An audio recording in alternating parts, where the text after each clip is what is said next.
उस समय महंगाई जानते हैं कितने प्रतिशत थी? 26%। आज की युवा पीढ़ी कल्पना नहीं कर सकती 26% महंगाई की दर क्या होती, और रेट ऑफ ग्रोथ क्या थी? 2%।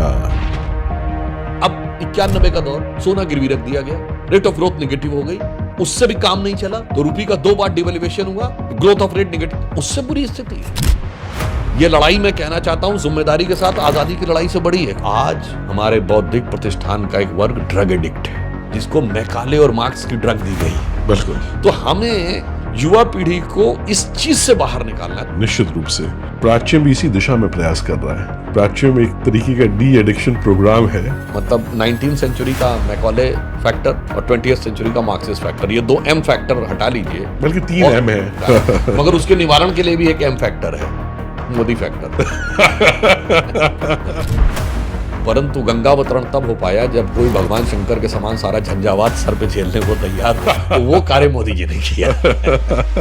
बहुत सही। हर विरोध और झंझावात को मैं झेलने को तैयार हूँ, हर हलाल पीने को तैयार हूँ। इसीलिए मैंने कई बार ये बात कही कि गजवाए हिंद आपने सुना होगा, गजवाए चाइना क्यों नहीं, गजवाए रशिया क्यों नहीं? कौन सा ऐसा सबसे इमोशनल मोमेंट था जिसने एक बहुत गहरी छाप छोड़ी आपकी मानस पटल पे? 2 नवंबर 1990 को जो कार सेवकों की गोली मारकर जिस प्रकार से हत्याएं की गई, आज की पीढ़ी को नहीं ध्यान होगा। उस घटना को तो भुलाया नहीं जा सकता। और दुखद बात क्या थी, लोग क्यों करने में सफल हो रहे हैं, बहुत स्पष्ट कहना चाहता हूं, क्योंकि उस समय का जो राजनीतिक वर्ग था उसे पूर्ण विश्वास था कि धर्म और संस्कृति के नाम पे ये देश कभी एक नहीं होगा। मुस्लिम तुष्टीकरण भी क्यों हो रहा था?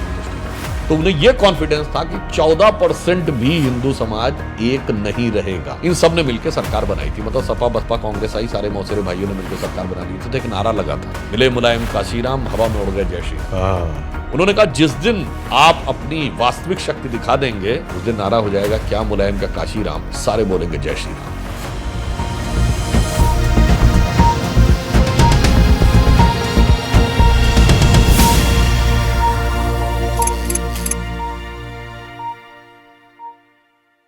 पहले तो बहुत बहुत धन्यवाद, आभार। इतनी व्यस्तता के बावजूद आपने समय निकाला। ये एक नई सीरीज हम अपने OTT पे लेके आ रहे हैं, इसका नाम है द चेंज मेकर्स, जो वर्तमान भारतीय परिदृश्य हुआ है पिछले 10 वर्षों में, और उसके पीछे एक बहुत अथक परिश्रम लगा। लोगों का एक विजन था, उसको लेके आगे बढ़े, और भारत को एक अंतर्राष्ट्रीय स्तर पे उसके कद को एक बहुत बढ़ावा मिला। तो वो कौन लोग हैं जो पर्दे के पीछे रह के इस तरीके का परिश्रम से इस विजन को लेके वो काम करते हैं, उनका क्या जीवन यात्रा है, किस तरीके के काम हुए हैं, किस तरीके के आगे होंगे, इनको लेके ये सीरीज आ रही है द चेंज मेकर्स। तो बहुत आभार आपका। तो आज हमारे साथ हैं सुधांशु त्रिवेदी जी, जो हमारे इस सीरीज द चेंज मेकर्स में आज फीचर कर रहे हैं, और आज हम इनसे जानेंगे विभिन्न पहलुओं के विषय में, इनके जीवन यात्रा के बारे में, और राजनीतिक जो भी कार्य हुए हैं उसके विषय में, पार्टी ने क्या क्या किया है, क्या आगे का विजन है, इन सब विषयों पे आज हम इनसे चर्चा करेंगे। तो सबसे पहले शुरू करते हैं सुधांशु जी, एक आपका संक्षिप्त जीवन परिचय से। मैं अपना क्या संक्षिप्त जीवन परिचय बता सकता हूँ। लखनऊ में मेरा जन्म हुआ था। माताजी और पिताजी दोनों ही कॉलेज में प्राध्यापक थे। माताजी एक गर्ल्स कॉलेज से प्रिंसिपल होकर रिटायर हुई, पिताजी कॉलेज में हिस्ट्री के लेक्चरर थे। बचपन से ही थोड़ा प्रबुद्ध जनों का आना जाना घर पे अधिक था, और बचपन में मुझे सौभाग्य प्राप्त हुआ कुछ बड़े साहित्यकारों से भी मिलने का। जैसे महादेवी वर्मा जी से मेरी भेंट हुई, मैं बालक था। शिवमंगल सिंह सुमन जी से, अमृतलाल नागर जी से, क्या बात है, वियोगी हरि जी से, क्या बात है, इन सबसे मुझे प्रत्यक्ष भेंट करने का मौका मिला। बच्चा था जब, 8 साल 7 साल 10 साल 12 साल उस वाले उसमें। पिताजी से कभी कभी मिलने बड़े हिस्ट्री के बड़े बड़े विद्वान प्रोफेसर लोग आते थे, तो बचपन में सुनते सुनते बहुत सी बातें पता लग गई। उत्तर प्रदेश हिंदी संस्थान में हर महीने के प्रथम रविवार को हमारे पिताजी एक संस्था के माध्यम से किसी न किसी गंभीर भारतीय संस्कृति, समाज और ज्ञान परंपरा के विषय पर एक सेमिनार करवाते थे। अरे वाह। तो क्लास 4th 5th 6th से वो सेमिनार में जाना ही पड़ता था जब पिताजी करवा रहे हैं। उसमें बहुत सी चीजें सुनने का अवसर मिला।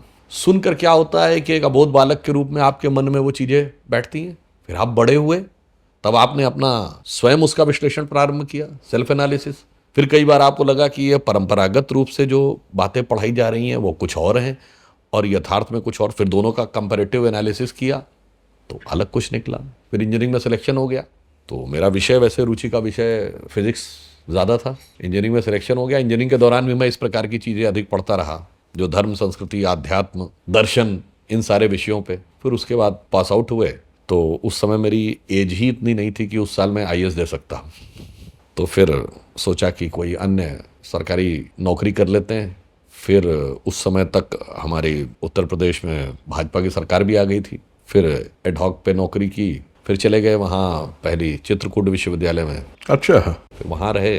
फिर कई विश्वविद्यालयों में रहते हुए आखिर में लखनऊ में जो यूपी टेक्निकल यूनिवर्सिटी थी, जिसका नाम doctor APJ Abdul Kalam technological university है, वहाँ से फिर राजनीति में इन्वॉल्व हो गए। संघ में मैं कई दायित्वों को वहन करता था। तो राजनीति में इन्वॉल्वमेंट कब से हुआ आपका? देखिए, राजनीति में मेरी रुचि बहुत थी, मगर वो इन्वॉल्वमेंट जैसी कोई चीज़ नहीं थी जी। अब रुचि मतलब ऐसी थी, मैं आपको एक ऑन द लाइटर नोट एक बात बताता हूँ। हम लोग बहुत बच्चे थे, लेट 70s में, तब बड़ी चर्चा होती थी सन 71 की लड़ाई की। सोवियत रूस ने भारत के पक्ष में इतनी बार वीटो कर दिया। तो हम तो केजी वेजी में पढ़ते थे, तो उसमें बैठे थे, तो जैसे कुछ लोग आ जाते थे तो इंटेलेक्चुअल्स के बीच में चाय पे डिस्कशन हो रहा है, हमारे फादर भी बैठे हुए थे। तो हुआ है कि भाई इतनी बार सोवियत रूस ने वीटो कर दिया तो चाइना ने क्यों नहीं वीटो कर दिया? भाई चाइना भी तो पाकिस्तान के फेवर में वीटो कर सकता था। तो हमारे फादर ने कहा उस समय इसके पास वीटो ही नहीं था, इस चाइना के पास, वो तो ताइवान के पास वीटो था। अब क्या हुआ, ये बच्चे के रूप में ये बात दिमाग में बैठ गई। फिर हमने पूछा कि ये वीटो क्या होता है, ये यूएन क्या होता है। अब क्या हुआ कि एक दिन और कुछ समय के बाद फिर मोहल्ले के कुछ लोग घर पे ऐसे ही बैठे हुए थे, वकील साहब आए थे, फिर यही विषय चर्चा में आ गया। तो मैंने उनसे खुद कहा, आपको पता है कि इतनी बार सोवियत रूस ने वीटो किया तो चाइना ने वीटो किया। तो उन्होंने मेरी तरफ देखा, ये केजी और फर्स्ट में पढ़ने वाला बच्चा है, तो हमसे कहते तुम्हें पता है कि यूनाइटेड नेशंस क्या है? अब देखिए, ऐसा नहीं मैं कह सकता कि मुझे पूरा कॉम्प्रिहेंशन था। मैंने एग्जैक्ट वही चीज़ जो सुना था, हमने कहा हाँ, जैसे भारत है ऐसे सारे देशों का समूह है। तो फिर वीटो क्या होता है? हमने कहा ये होता है कि 10 लोग कह रहे हैं कि होना है और एक कह दे नहीं होना, उसके बाद पावर नहीं माना जाएगा। तो उन्होंने कहा अच्छा, तो बताओ क्यों नहीं किया? मैंने कहा इसलिए कि इस चाइना के पास तो वीटो है ही नहीं, वो तो ताइवान के पास वीटो है। अरे तो उन्होंने कहा तुम्हें ये भी पता है कि इस चाइना के अलावा एक और चाइना भी है? तो मैंने कहा हाँ, वही चांग काई शेक वाला चाइना जिसको फार्मूसा कहते हैं। अब वो बड़े आश्चर्यचकित, जबकि ऐसा कुछ नहीं था कि मुझे इतना फंडा क्लियर हो कि what is the diplomacy between this People's Republic of China and the Democratic Republic of China. पर क्या होता है, कई बार मैं ये भी कहूँगा कि माता पिता को यह भी चाहिए कि बच्चों से गंभीर विषयों के ऊपर बात भी करें। अब जब हम बड़े हुए, हमने एनालाइज किया और उसका मुझे प्रभाव क्या मिला। ये 1989 की बात है, हम लोग बीटेक में आ गए थे। नेहरू सेंचुनरी ईयर के ऊपर एक डिबेट हो रही थी। अब उस डिबेट में क्विज में क्वेश्चन पूछा गया कि जब यूनाइटेड नेशंस बना तो किन 5 कंट्रीज के पास वीटो था? सबने खटाखट बोलना शुरू कर दिया कि ब्रिटेन, फ्रांस, अमेरिका, रूस एंड चाइना। तो मैंने कहा नहीं, I want to make it clear which China, this People's Republic of China और द डेमोक्रेसी। तो लोगों को, हमारी पीढ़ी के लोगों ये बताया ये चाइना वो क्या है, चाइना ताइवान लोग समझते थे। तो हमने कहा नो, इट्स रॉन्ग। अब क्या हुआ कि जब जज से पूछा गया, उसने कहा हाँ साहब सही है उनके पास। तो हमारी जो साथ के बच्चे थे, उन्होंने कहा हमें ये तो हमें पता ही नहीं था कि इस चाइना के पास वीटो नहीं था, कभी ताइवान के पास भी वीटो रहा है। अच्छा, वो दौर नहीं था जब इंटरनेट था, ये था कि कोई आदमी चाहे तो 1 सेकंड में इंफॉर्मेशन वेरिफिकेशन कर ले। पढ़ा किसी ने पढ़ा, नहीं पढ़ा, उस जमाने में जागरूकता भी कम होती थी।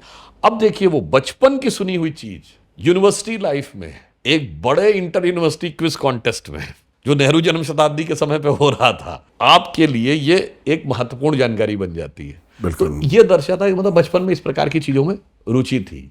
अब अरब इजराइल वॉर हुई, 81 की बात है, अनवर सादात की हत्या हुई। बड़ा चर्चा थी, अनवर सादात की हत्या हुई। तो क्यों हुई? हमने अपने पिताजी से पूछा, ये क्या इतना सुनने में आ रहा है, अनवर सादात की ड्यूरिंग दी मार्च पास्ट हत्या कर दी गई। तो उन्होंने बताया कि अरब इजराइल के बीच में ये संघर्ष है, 4 बार युद्ध हुआ और फिर वो कैंप डेविड एकॉर्ड हुआ। तो आप ये समझिए कि 5वीं 6ठी में, 4थी 5वीं क्लास में ये बात पता लगी। फिर 8th 9th में आया, थोड़ा और बड़ा हुआ, तो मैंने एक मैगजीन में उसके बारे में डिटेल पढ़ा। तो इन विषयों के बारे में जानकारी उस समय होती चली गई। अब ये भी मैं कहूँगा कि ये सबकी अपनी अपनी रुचि का विषय होता है।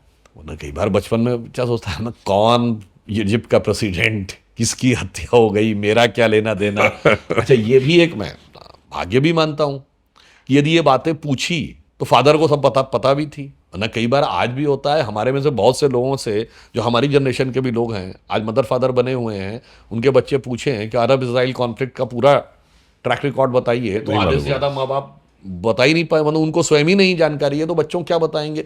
क्योंकि कारण क्या रहता है कि हम स्वयं ही अपने सामान्य ज्ञान और हमारे लिए क्या महत्वपूर्ण ज्ञान है उसके प्रति अनभिज्ञ हैं। तो रुचि इस प्रकार से थी, परंतु राजनीति में इन्वॉल्वमेंट कोई ऐसा नहीं था। परंतु संघ में मैं छात्र जीवन से बहुत एक्टिव था। वहाँ से फिर बाई डिफ़ॉल्ट परिचय होते होते अच्छा, मैं 1991-92 में जब इंजीनियरिंग के फाइनल ईयर में था, तो संघ का विश्व संवाद केंद्र था, यानी like the RSS media centre, अगर नॉर्मल लोग समझें। ये उस समय 2 स्थापित किए गए थे, एक दिल्ली में, एक लखनऊ में। लखनऊ में इसलिए कि उस समय राम मंदिर आंदोलन बहुत चरम पे चल रहा था, तो Lucknow was practically the media hub for all national and international media. क्योंकि उस समय अयोध्या में ना कोई प्रॉपर रहने की प्लेसेस थी, ना वहाँ कोई डायरेक्ट फ्लाइट तो छोड़िए, वो तो अभी बनी है, इवन ट्रेन्स भी बहुत कम जाती थी। तो मोड ऑफ कम्युनिकेशन ये था कि लखनऊ आइए ट्रेन से या प्लेन से, और फिर बाई रोड जाइए। तो ज़्यादातर जो विदेशी पत्रकार आते थे तो उनको तो वहाँ बहुत छोटी जगह थी उस समय, तो वो स्टे भी लखनऊ में ही करते थे। मॉर्निंग में जाते थे, उस जमाने में 3-3.5 घंटा लगता था, जाते थे और लौट के आ जाते थे। तो उस समय यहाँ पे सेंटर बना, वहाँ पर मुझे एक दिन बाई चांस राजनाथ सिंह जी से मुलाकात हो गई। वो कल्याण सिंह जी की सरकार में शिक्षा मंत्री थे। Do you know Bharat was made victim of conspiracies, censorship, and ideological subversions?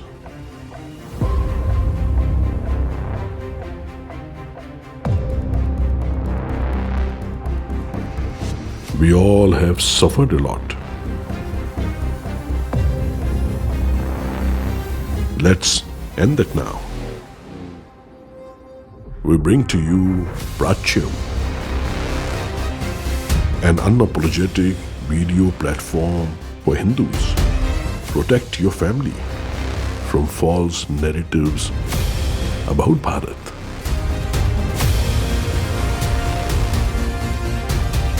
Documentaries, classes, shows that you will not find on YouTube. Prachyam. Give power to the Hindu voice for the cost of one coffee. Subscribe now at prachyam.com. वो कल्याण सिंह जी की सरकार में शिक्षा मंत्री थे, उनसे नज़दीकी बढ़ती चली गई। अन्य भी कई भाजपा के नेताओं से उस समय मेरा वहाँ परिचय हुआ, संघ के माध्यम से। कलराज मिश्रा जी से हुआ, ब्रह्मदत्त द्विवेदी जी जिनकी मृत्यु हो गई उनसे हुआ, फिर राजनाथ जी से मेरी निकटता बढ़ती चली गई। और धीरे धीरे आप तुलसी जस होतव्यता तैसे मिले सहाय, आप न जावे ताही पर ताही तहाँ ले जाए। ये अर्थ जो लोग मतलब आंचलिक हिंदी न समझ पाते हो अवधि, उनके लिए मैं कह रहा हूं कि तुलसीदास जी ये कहते हैं, it is not you who goes there, it is your destiny which takes you there. The circumstances changes and they virtually navigates you where is your destination. बिल्कुल। और बचपन के जो संस्कार जो पढ़ते हैं ना, वही व्यक्तित्व निर्माण में बहुत सहायक होते हैं आगे चल के। आपकी भाषा से साहित्य झलकता है, क्योंकि साहित्यकारों का अनुग्रह, आशीर्वाद और सानिध्य मिला आपको है। और आपने जैसे बताया कि पिताजी आपके वो कराते थे, सेमिनार्स कराते थे, तो उससे इन तमाम विषयों में आपकी रुचि बढ़ी है। अरे इसमें आपको एक रोचक तथ्य बताऊं, जो आज के राजनीतिक संदर्भ में बड़ा विरोधाभासी तथ्य है।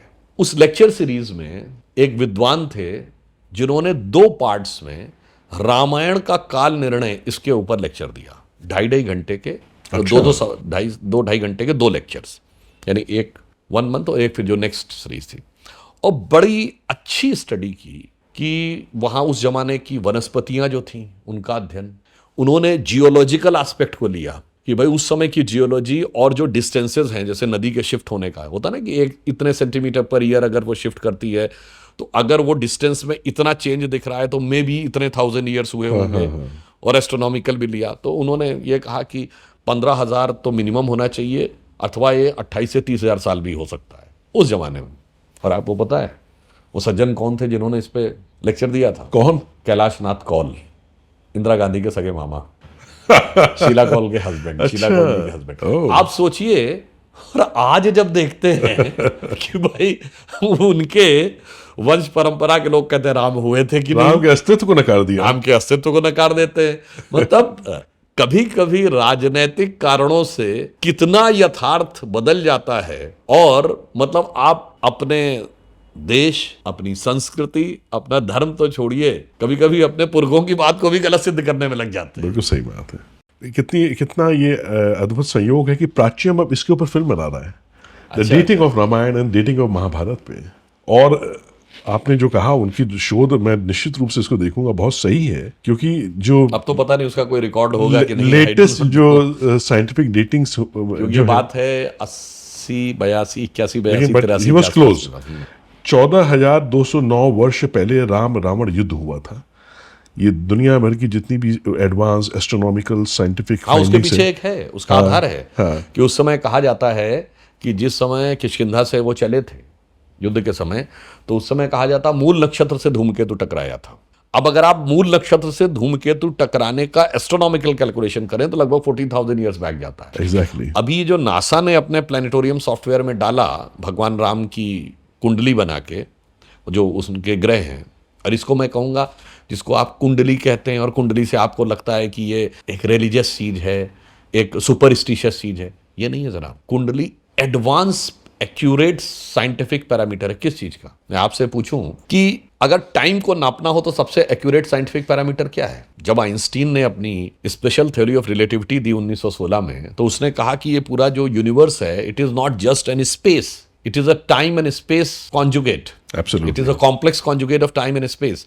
जैसे आप ये कहेंगे कि इस पॉइंट की स्थिति स्पेस में है तो एक्स वाई जेड 3 डायमेंशन है, पर आपने तो धरती को स्थिर मान लिया। धरती स्थिर है क्या? नहीं है ना। तो इसका मतलब आपको ये भी बताना पड़ेगा ये पोजीशन एट व्हाट टाइम, क्योंकि everything is moving in this universe. तो इसलिए कहा X Y Z and T. अब आप बताइए टी का एब्सोल्यूट पैरामीटर क्या होगा? जैसे अभी आपने कहा इस समय कुछ बजा है दिल्ली में, तो लंदन, न्यूयॉर्क, टोक्यो में कुछ और बजा होगा। तो आपने कहा एक स्टैंडर्ड जीएमटी बनाया, Greenwich mean time, which is equally applicable on any part of the earth. But if I ask you which can be the most appropriate, unchanging scientific parameter of time which is equally applicable on sun, on moon or Mars or any point in the space, it is only and it can only be the relative positions of planet. बिल्कुल। So relative positions of planet is nothing but the most accurate scientific parameter of Einstein's most sought out fourth dimension, that is time. तो हमारे यहाँ जो कुंडली बनती है किसी व्यक्ति की, वो क्या है? Absolute parameter. क्यों? एक और बात समझिए, आज आप कहते हैं 4,000 14,000 years back, may be you can say 12,000 BC, या जैसे वो नासा ने कहा 7,000 5,114 BC। ये BC तो 20,000 साल बाद हो सकता बदल जाए, लोगों को पता ही नहीं रहा ये था। मगर जो प्लानिटरी पोजिशन है वो 20 लाख साल बाद भी कैलकुलेट की जा सकती है कि जो ये था वो क्या है। एब्सोल्युटली। तो इसलिए जो नासा ने प्लानिटोरियम सॉफ्टवेयर में डाला वो 7,126 वर्ष पहले आया, परंतु वो स्थिति तो ऐसी है चूंकि नक्षत्र का कॉन्सेप्ट भारत में अधिक है, ग्रहों की पोजीशन तो अलग है, but in which background, that is constellation, वो भारत में अधिक। तो अगर आप देखें तो वही सिचुएशन दोबारा भी रिपीट हुई होगी। मैं दर्शकों के सामान्य समझने के लिए कह सकता हूं, जैसे सूर्य यहां पर है दिन में 12 बजे, और वो कल भी 12 बजे यहां था, तो हर 12 घंटे में अपनी सिचुएशन रिपीट कर रहा है।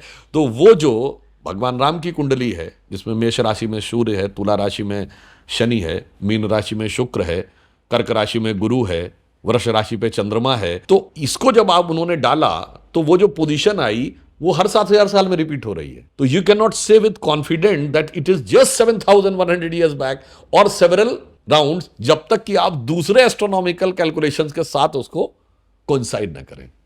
Very well said, you know.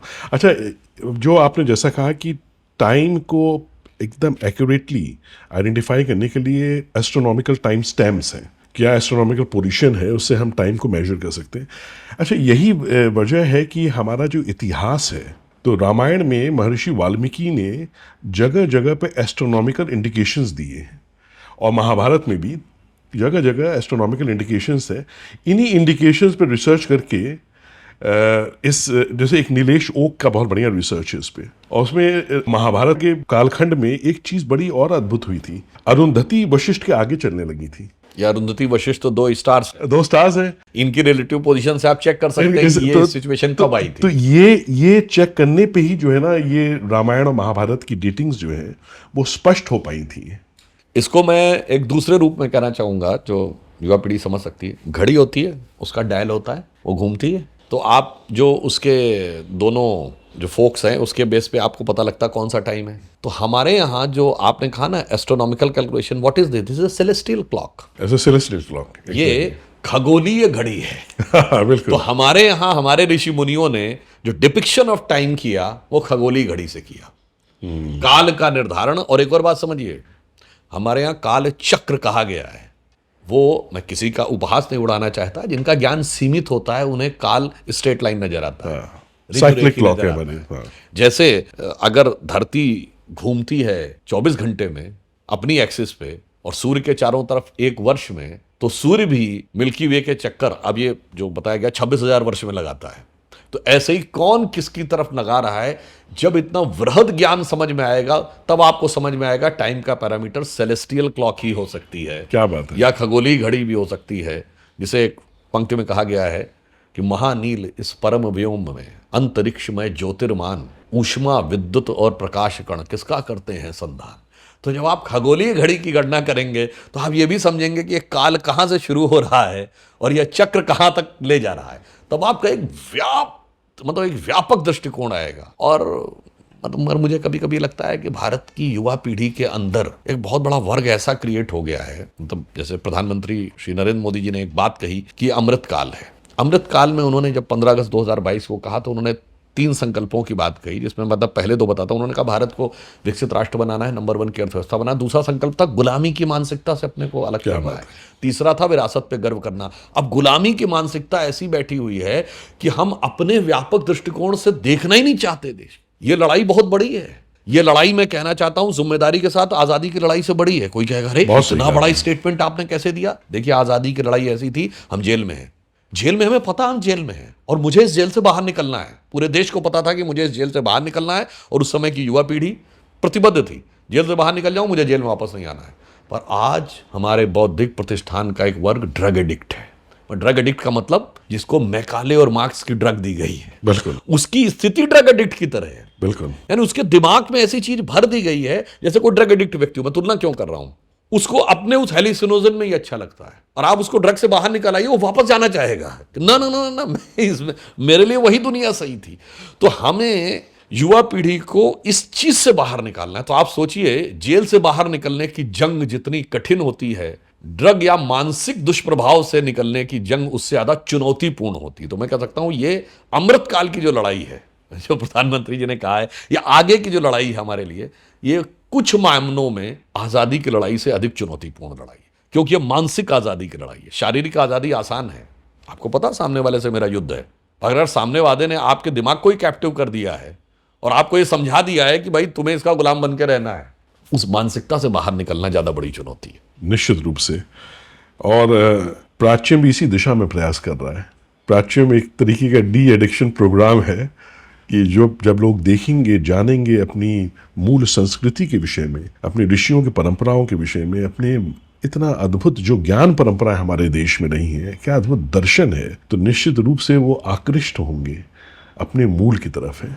इसीलिए हम इस तरीके की फिल्में बनाते हैं और इस तरीके से आप जैसे लोगों को का साक्षात्कार करते हैं कि इस मौलिक दृष्टिकोण को आप सामने रखें, जिससे उनको गर्व और गौरव की अनुभूति हो अपने ऊपर है। नहीं, देखिए, मैं तो कहना चाहूंगा हमें तो समझने की भी जरूरत नहीं है, प्रत्यक्ष है, बस आंख से पट्टी हटाने की जरूरत है। आंख से पट्टी हटा लीजिए और ये जो एम फैक्टर की पट्टी है, मतलब 19वीं सेंचुरी का मैकॉले फैक्टर और 20वीं सेंचुरी का मार्क्सिस्ट फैक्टर, ये 2 एम फैक्टर हटा लीजिए। बल्कि 3 एम है, उसके पहले के भी। तीसरा भी जो दर्शक बुद्धिमान है वो समझ सकते हैं क्या एम है, जिसके चक्कर में आज राजनीतिक लोगों ने और ज्यादा एम हमारे दिमाग पे भर रखा है। मगर उसके निवारण के लिए भी एक एम फैक्टर है, मोदी फैक्टर।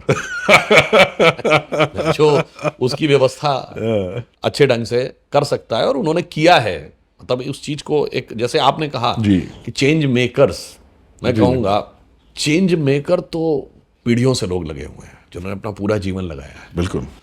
पर उस चेंज को पीक पे लाकर जो चेंज इनिशिएटर है वो काम मोदी जी ने किया है। बिल्कुल। नींव के पत्थर में मैं निश्चित रूप से कहूंगा जमाने से लोगों ने अपना बहुत कुछ पूरा जीवन लगाया, भिन्न भिन्न क्षेत्रों में किया, आधार बना। पर हिम्मत करके कोई व्यक्ति खड़ा हो हर विरोध का सामना करने के लिए, now I am ready to face whatever the consequences but I will do, तो वो काम किया। इसलिए तमाम बड़े फैक्टर्स के साथ ये चीज़ें चेंज आ रहा है आज भारत में। और कुछ कुछ मैं ये कह सकता हूँ कि जैसे गंगा आई तो भागीरथ प्रयत्न से थी, भागीरथ की तपस्या थी जो गंगा आई। तपस्या तो 3 पीढ़ियों की है जिन्होंने तपस्या की है, और उसकी वजह से ये हमारी ज्ञान की गंगा संरक्षित रही, बची रही। बिल्कुल। परंतु गंगावतरण तब हो पाया जब कोई भगवान शंकर के समान सारा झंझावात सर पे झेलने को तैयार हो, तो वो कार्य मोदी जी ने किया। बहुत सही कहा। हर विरोध और झंझावात को मैं झेलने को तैयार हूं, हर हलाहल पीने को तैयार हूँ। ये भी है, ये भी उनको लोगों ने। जो हम लोग एक संघ के गीत में सुनते थे कि स्वर गंगा भी कहते हैं ना, स्वतंत्रता को सार्थक करने शक्ति का आधार चाहिए, भक्ति का आधार। तो उसमें एक पंक्ति थी कि स्वर गंगा भी अरे भगीरथ यत्नों से भूतल पर आती, किंतु शीश पर धारण करने शिव शंकर की शक्ति चाहिए। क्या बात है। वैसे आजकल तो शक्ति को लेकर बहुत कुछ ऐसी चीजें कही जा रही हैं जो कि उन पार्टियों की उत्पत्ति के ऊपर स्वतः एक प्रश्न चिन्ह खड़ा कर देती हैं, और ऐसी शक्ति के बारे में व्याख्या करने वाली पार्टियां भारत और भारतीय जनमानस के लिए विपत्ति के समान है। बिल्कुल। क्या बात है। सुधांशु जी, बड़ी रोचक बातें आपने बताई अपने जीवन के विषय में। मैं ये आपसे पूछना चाहूँगा कि आपके कौन रोल मॉडल्स रहे शुरुआती दिनों में, प्रारंभिक जीवन में, और किन लोगों से मेजर इंस्पिरेशन मिला लाइफ में, प्रेरणा मिली?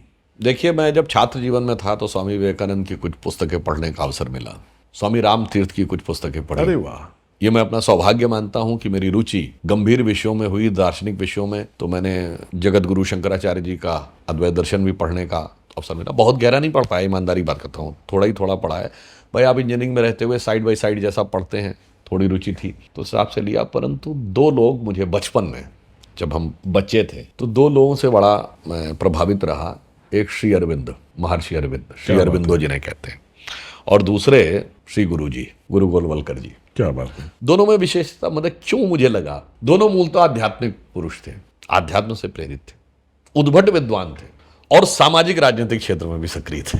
क्या बात है। बिल्कुल। तो इसलिए मुझे लगा कि समाज और राष्ट्र के परिवर्तन के लिए भारत की ज्ञान परंपरा और संस्कृति के अनुरूप स्थापित होने के लिए जो प्रयास किए जा सकते हैं, उनके लिए मैं बचपन में इन 2 लोगों से बहुत प्रभावित था। क्या बात है। और आगे चल के कौन आपकी इंस्पिरेशन बने राजनीति में? नहीं, फिर इसी विचार से आगे बढ़ते चले गए, और फिर धीरे धीरे राजनीति में आगे बढ़ते चले गए। राजनीति में किस लिए? सरकार के लिए या सत्ता के लिए? नहीं, विचार और समाज बदलने के लिए। और मैं ये मानता हूं, जैसे दीनदयाल जी ने, श्यामा प्रसाद मुखर्जी जी ने कार्य किया। उदाहरण के लिए, मोदी जी प्रधानमंत्री बने 2014 में। 15 अगस्त 2014 को उन्होंने 2 ऐसी बातें बोली जो राजनीतिक पंडितों ने कहा इसका राजनीति से क्या लेना देना, ये तो नॉन पॉलिटिकल इशू है। क्या? स्वच्छ भारत अभियान और बेटी बचाओ बेटी पढ़ाओ। कोई भी कहेगा इन दोनों पक्षों का राजनीति से तो मतलब नहीं, तो समाज से मतलब है। परंतु जो मैंने कहा ना, हम विचार का उद्देश्य समाज में बदलाव लाना है, मानसिकता में बदलाव लाना है, सिर्फ सरकार में बदलाव लाना नहीं है। तो आपने देखा दोनों मानसिकता में बदलाव आया। आज लगभग 10 साल हो गए। आज से 10 साल पहले लोग जितनी आसानी से किसी भी हाथ में आए हुए कूड़े रैपर को ऐसे आसानी से छोड़ दिया करते थे, अब ऐसा नहीं है। कोई भी व्यक्ति होता है, देखता है कि कूड़ादान, डस्टबिन कहाँ है, तो वहीं पे उसके ऊपर उसको सही जगह पे डालें। ये मानसिकता का बदलाव है। बेटी बचाओ बेटी पढ़ाओ में इतना परिवर्तन आया कि पिछले 10 वर्षों में जो नवजात शिशुओं में लिंग दर के अनुपात में भारी सुधार हुआ है। यहाँ तक कि हरियाणा और राजस्थान जैसे राज्य जो इसमें बहुत पीछे, उनमें भी नोटेबल सुधार हुआ है। और जहाँ तक मैंने पढ़ा था 2023 में शायद पहली बार ऐसा हुआ है कि नवजात शिशुओं में लड़कियों की संख्या लड़कों से अधिक है। ये होता है सोच में बदलाव, राजनीति का लक्ष्य जो मोदी जी ने 15 अगस्त 2014 को एक व्यू दिया था। ये होता है राजनीति में बदलाव लाने का वो प्रयास। तो मैंने कहा ना, वो जैसे उस जमाने में जो मैं सोचता था कि गुरु जी ने क्या सोचा, श्री अरविंदो ने क्या सोचा, मुझे लगता है कि उस फॉर्म में ही प्रधानमंत्री जी ने एक सोच के साथ बदलाव कैसे हो सकता है वो करने का प्रयास किया। ये है मेरे विचार से राजनीति का लक्ष्य। बिल्कुल। सरकार में आके कुछ साल रह के तो बहुत लोग चले जाते हैं, बहुत पावरफुल लोग भी रह सकते हैं, साहब ठीक है हमने, but how you transform the society. क्या जैसे लोकमान्य तिलक गणपति जयंती प्रारंभ की, शिवाजी जयंती प्रारंभ की, दैट ट्रांसफॉर्म द सोसाइटी। मतलब आज अगर आप देखें तो महाराष्ट्र का एक सांस्कृतिक और सामाजिक स्वरूप बदल गया। बिल्कुल। Do you know Bharat was made victim of conspiracies, censorship, and ideological subversions?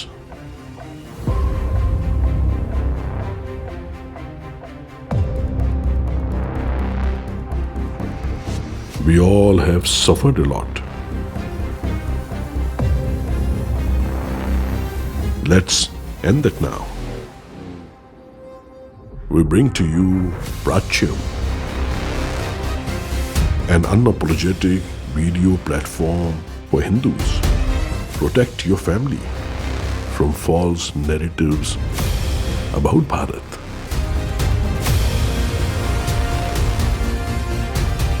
Documentaries, classes, shows that you will not find on YouTube. Prachyam. Prachyam. Prachyam. Prachyam. Give power to the Hindu voice for the cost of one coffee.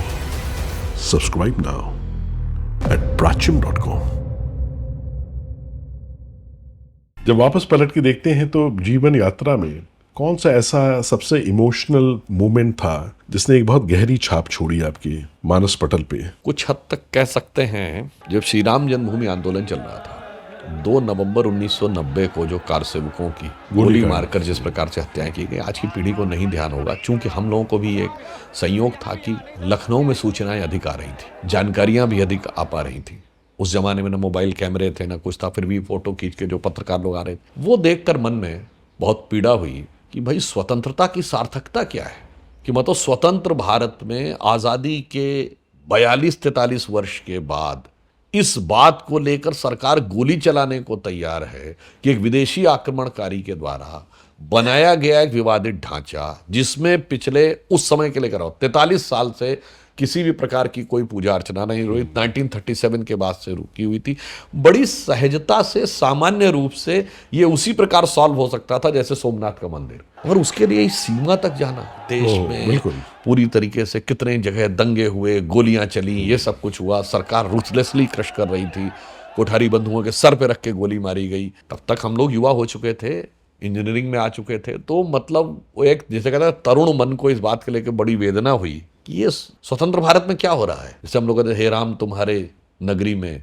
ये गोली की बौछार क्यों, हे राम तुम्हारे भक्तों पे ये इतना अत्याचार क्यों, मन में भाव आता था। बहुत कष्टकारी था, उस घटना को तो भुलाया नहीं जा सकता है। और दुखद बात क्या थी, लोग क्यों करने में सफल हो रहे हैं, मैं बहुत स्पष्ट कहना चाहता हूं, क्योंकि उस समय का जो राजनीतिक वर्ग था उसे पूर्ण विश्वास था कि धर्म और संस्कृति के नाम पे ये देश कभी एक नहीं होगा, ये इसको हम वर्ग, भाषा, जाति पे तोड़ के अपनी सत्ता कायम रखने में सफल होंगे अथवा सत्ता दोबारा पाने में सफल होंगे। यानी मैं कह सकता हूं कि वो एक लड़ाई थी कि एक भारत श्रेष्ठ भारत की वो शुरुआत थी, जो आज प्रधानमंत्री जी ने आह्वान किया है, उसके बीजारोपण की शुरुआत थी कि वो जीतेगा आगे जाके या डिवाइड एंड रूल जीतेगा अंग्रेजों का। तो वो मानसिकता वही थी कि डिवाइड एंड रूल करके हम रूल कर लें। ये भी था, और मुस्लिम तुष्टीकरण जो एक चलता आया था स्वतंत्रता के पहले से, मुस्लिम तुष्टीकरण भी बहुत अपने चरमोत्कर्ष पे था। मैं कहूंगा और गहराई से देखिए, मुस्लिम तुष्टीकरण एक पक्ष है। क्यों हो रहा था मुस्लिम तुष्टीकरण? क्योंकि सबको पता था आज मुस्लिमों की 2011 में आबादी ऑफिशियली 15% है, उस समय 13-14% होती, उनको पता था 14% पक्का है। आज तो हिंदुओं की आबादी 79% रह गई, उस समय 82-83% थी। उनको आप सोचिए 82-83 में अगर 15% भी पक्का होता तो वो लोग उधर, क्योंकि वो तो राजनीति को सियासत के तराजू पे तौल रहे थे ना, लाभ हानि के तराजू पे। उनका उन पार्टियों का कोई कमिटमेंट नहीं था, कोई आइडियोलॉजिकल कमिटमेंट मुस्लिमों के लिए भी नहीं था। मैं बहुत स्पष्ट कहना चाहता हूं, उनके लिए मुस्लिम एक वोट बैंक था, बिल्कुल एक पक्का सॉलिड वोट बैंक है। तो अब आप ये सोचिए कि उनको पता था कि जात बिरादरी पे तोड़ लेंगे, बिल्कुल हम तोड़ के रख लेंगे, तो उन्हें यह कॉन्फिडेंस था कि 14% भी हिंदू समाज एक नहीं रहेगा। अर्थात 82% के हिसाब से देखें, अगर उस समय 82% थे तो वो 16% भी एक नहीं रहेगा। दे वर कॉन्फिडेंट। और मैं दावे के साथ कहता हूं, आज जितनी एकता दिखी है, अगर उन्हें आभास होता कि इतनी एकजुटता होगी, 10 में से 9 पाला बदल के मंदिर के पक्ष में खड़े हो जाते हैं। मगर मेरे विचार से भगवान भी परीक्षा ले रहे थे कि भाई वही रहेंगे साथ में जो दिल से साथ में है। बिल्कुल, जो लोभ से साथ में है वो साथ में नहीं रहेंगे। जैसे हम लोग उस समय कहते थे ना कि 93 का यूपी का इलेक्शन था, ढांचा गिरने के बाद हमारी सरकार नहीं बनी, एसपी बीएसपी कांग्रेस ने मिलकर सरकार बना ली। यद्यपि उस विधानसभा का कॉन्फ़िगरेशन यह था कि 178 सीटें भाजपा की थी यूपी में, 107 सपा की थी, 67 बसपा की थी। ये 174 मिला के भी हमसे 4 कम थे। फिर करीब 50 सीटें या 35-36 सीटें कांग्रेस की थी, 12-13 सीटें और दलों की थी, जनता दल भी उस समय थोड़ा बहुत था। इन सब ने मिलकर सरकार बनाई थी, मतलब सपा बसपा कांग्रेस आई, सारे मौसेरे भाइयों ने मिलकर सरकार बनानी थी। तो एक नारा लगा था, मिले मुलायम काशीराम हवा में उड़ गए जय श्री राम। हाँ, मुझे याद है वो। बड़ा फेमस नारा था, मिले मुलायम काशीराम हवा में उड़ गए जय श्री राम। तो हमारी एक नेत्री थी जिन्होंने कहा था नारा क्यों लग रहा है, क्योंकि समाज ने अपनी एकजुटता, अपनी विवेकशीलता और अपनी शक्ति के प्रदर्शन में कुछ कमी रख दिया। यद्यपि हमें भी उस समय भी 34% के आसपास वोट मिला था। उन्होंने कहा जिस दिन आप अपनी वास्तविक शक्ति दिखा देंगे, उस दिन जो लोग नारा लगाते हैं कि मिले मुलायम काशी राम और हवा में उड़ गए जय श्री राम, उस दिन नारा हो जाएगा क्या मुलायम क्या काशी राम, सारे बोलेंगे जय श्री राम। और आप उसकी देखिए जो वो शक्ति बढ़ती चली गई, बिल्कुल त्यों वह जय श्री राम की ध्वनि क्रमशः और उत्तरोत्तर प्रतिध्वनित होती चली गई। आज प्रत्यक्ष, आज कुछ कुछ वैसा दिखा, अभी पूरी तरह नहीं दिखा, मैं ये भी कहना चाहता हूं। आज भी वो मानसिकता है कि एक जगह तो पक्का वोट है वो मेरा पक्का है। आज उनको भी पता है कि भाई इतनी भी एकता यहां नहीं है।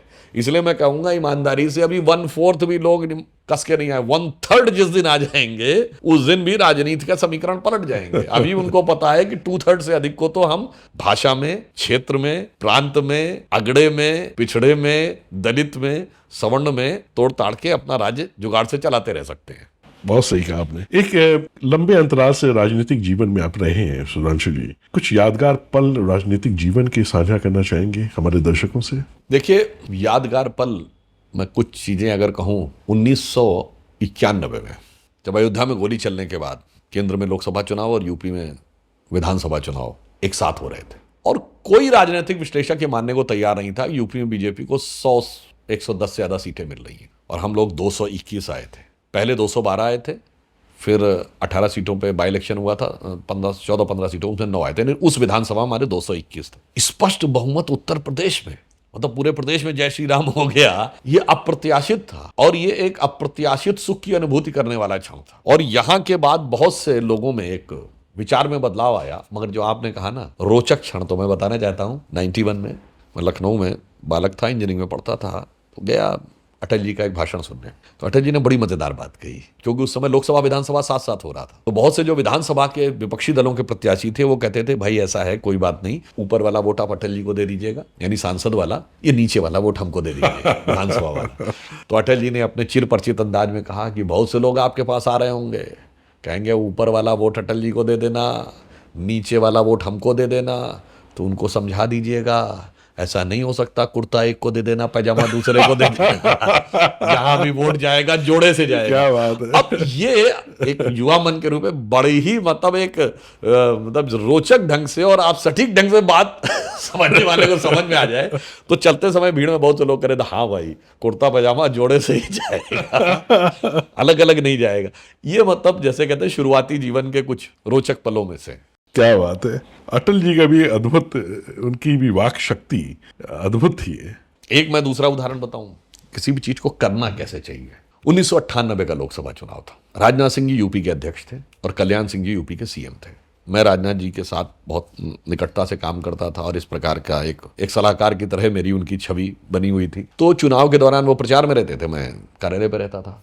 तो उस समय दिल्ली से बहुत बड़े बड़े नेता आते थे। भाई उस समय अटल जी लखनऊ से लड़ रहे थे और 99 के चुनाव में तो सोनिया गांधी जी लड़ रही थी अमेठी से 80 किलोमीटर, मतलब वहाँ 100 किलोमीटर दूर।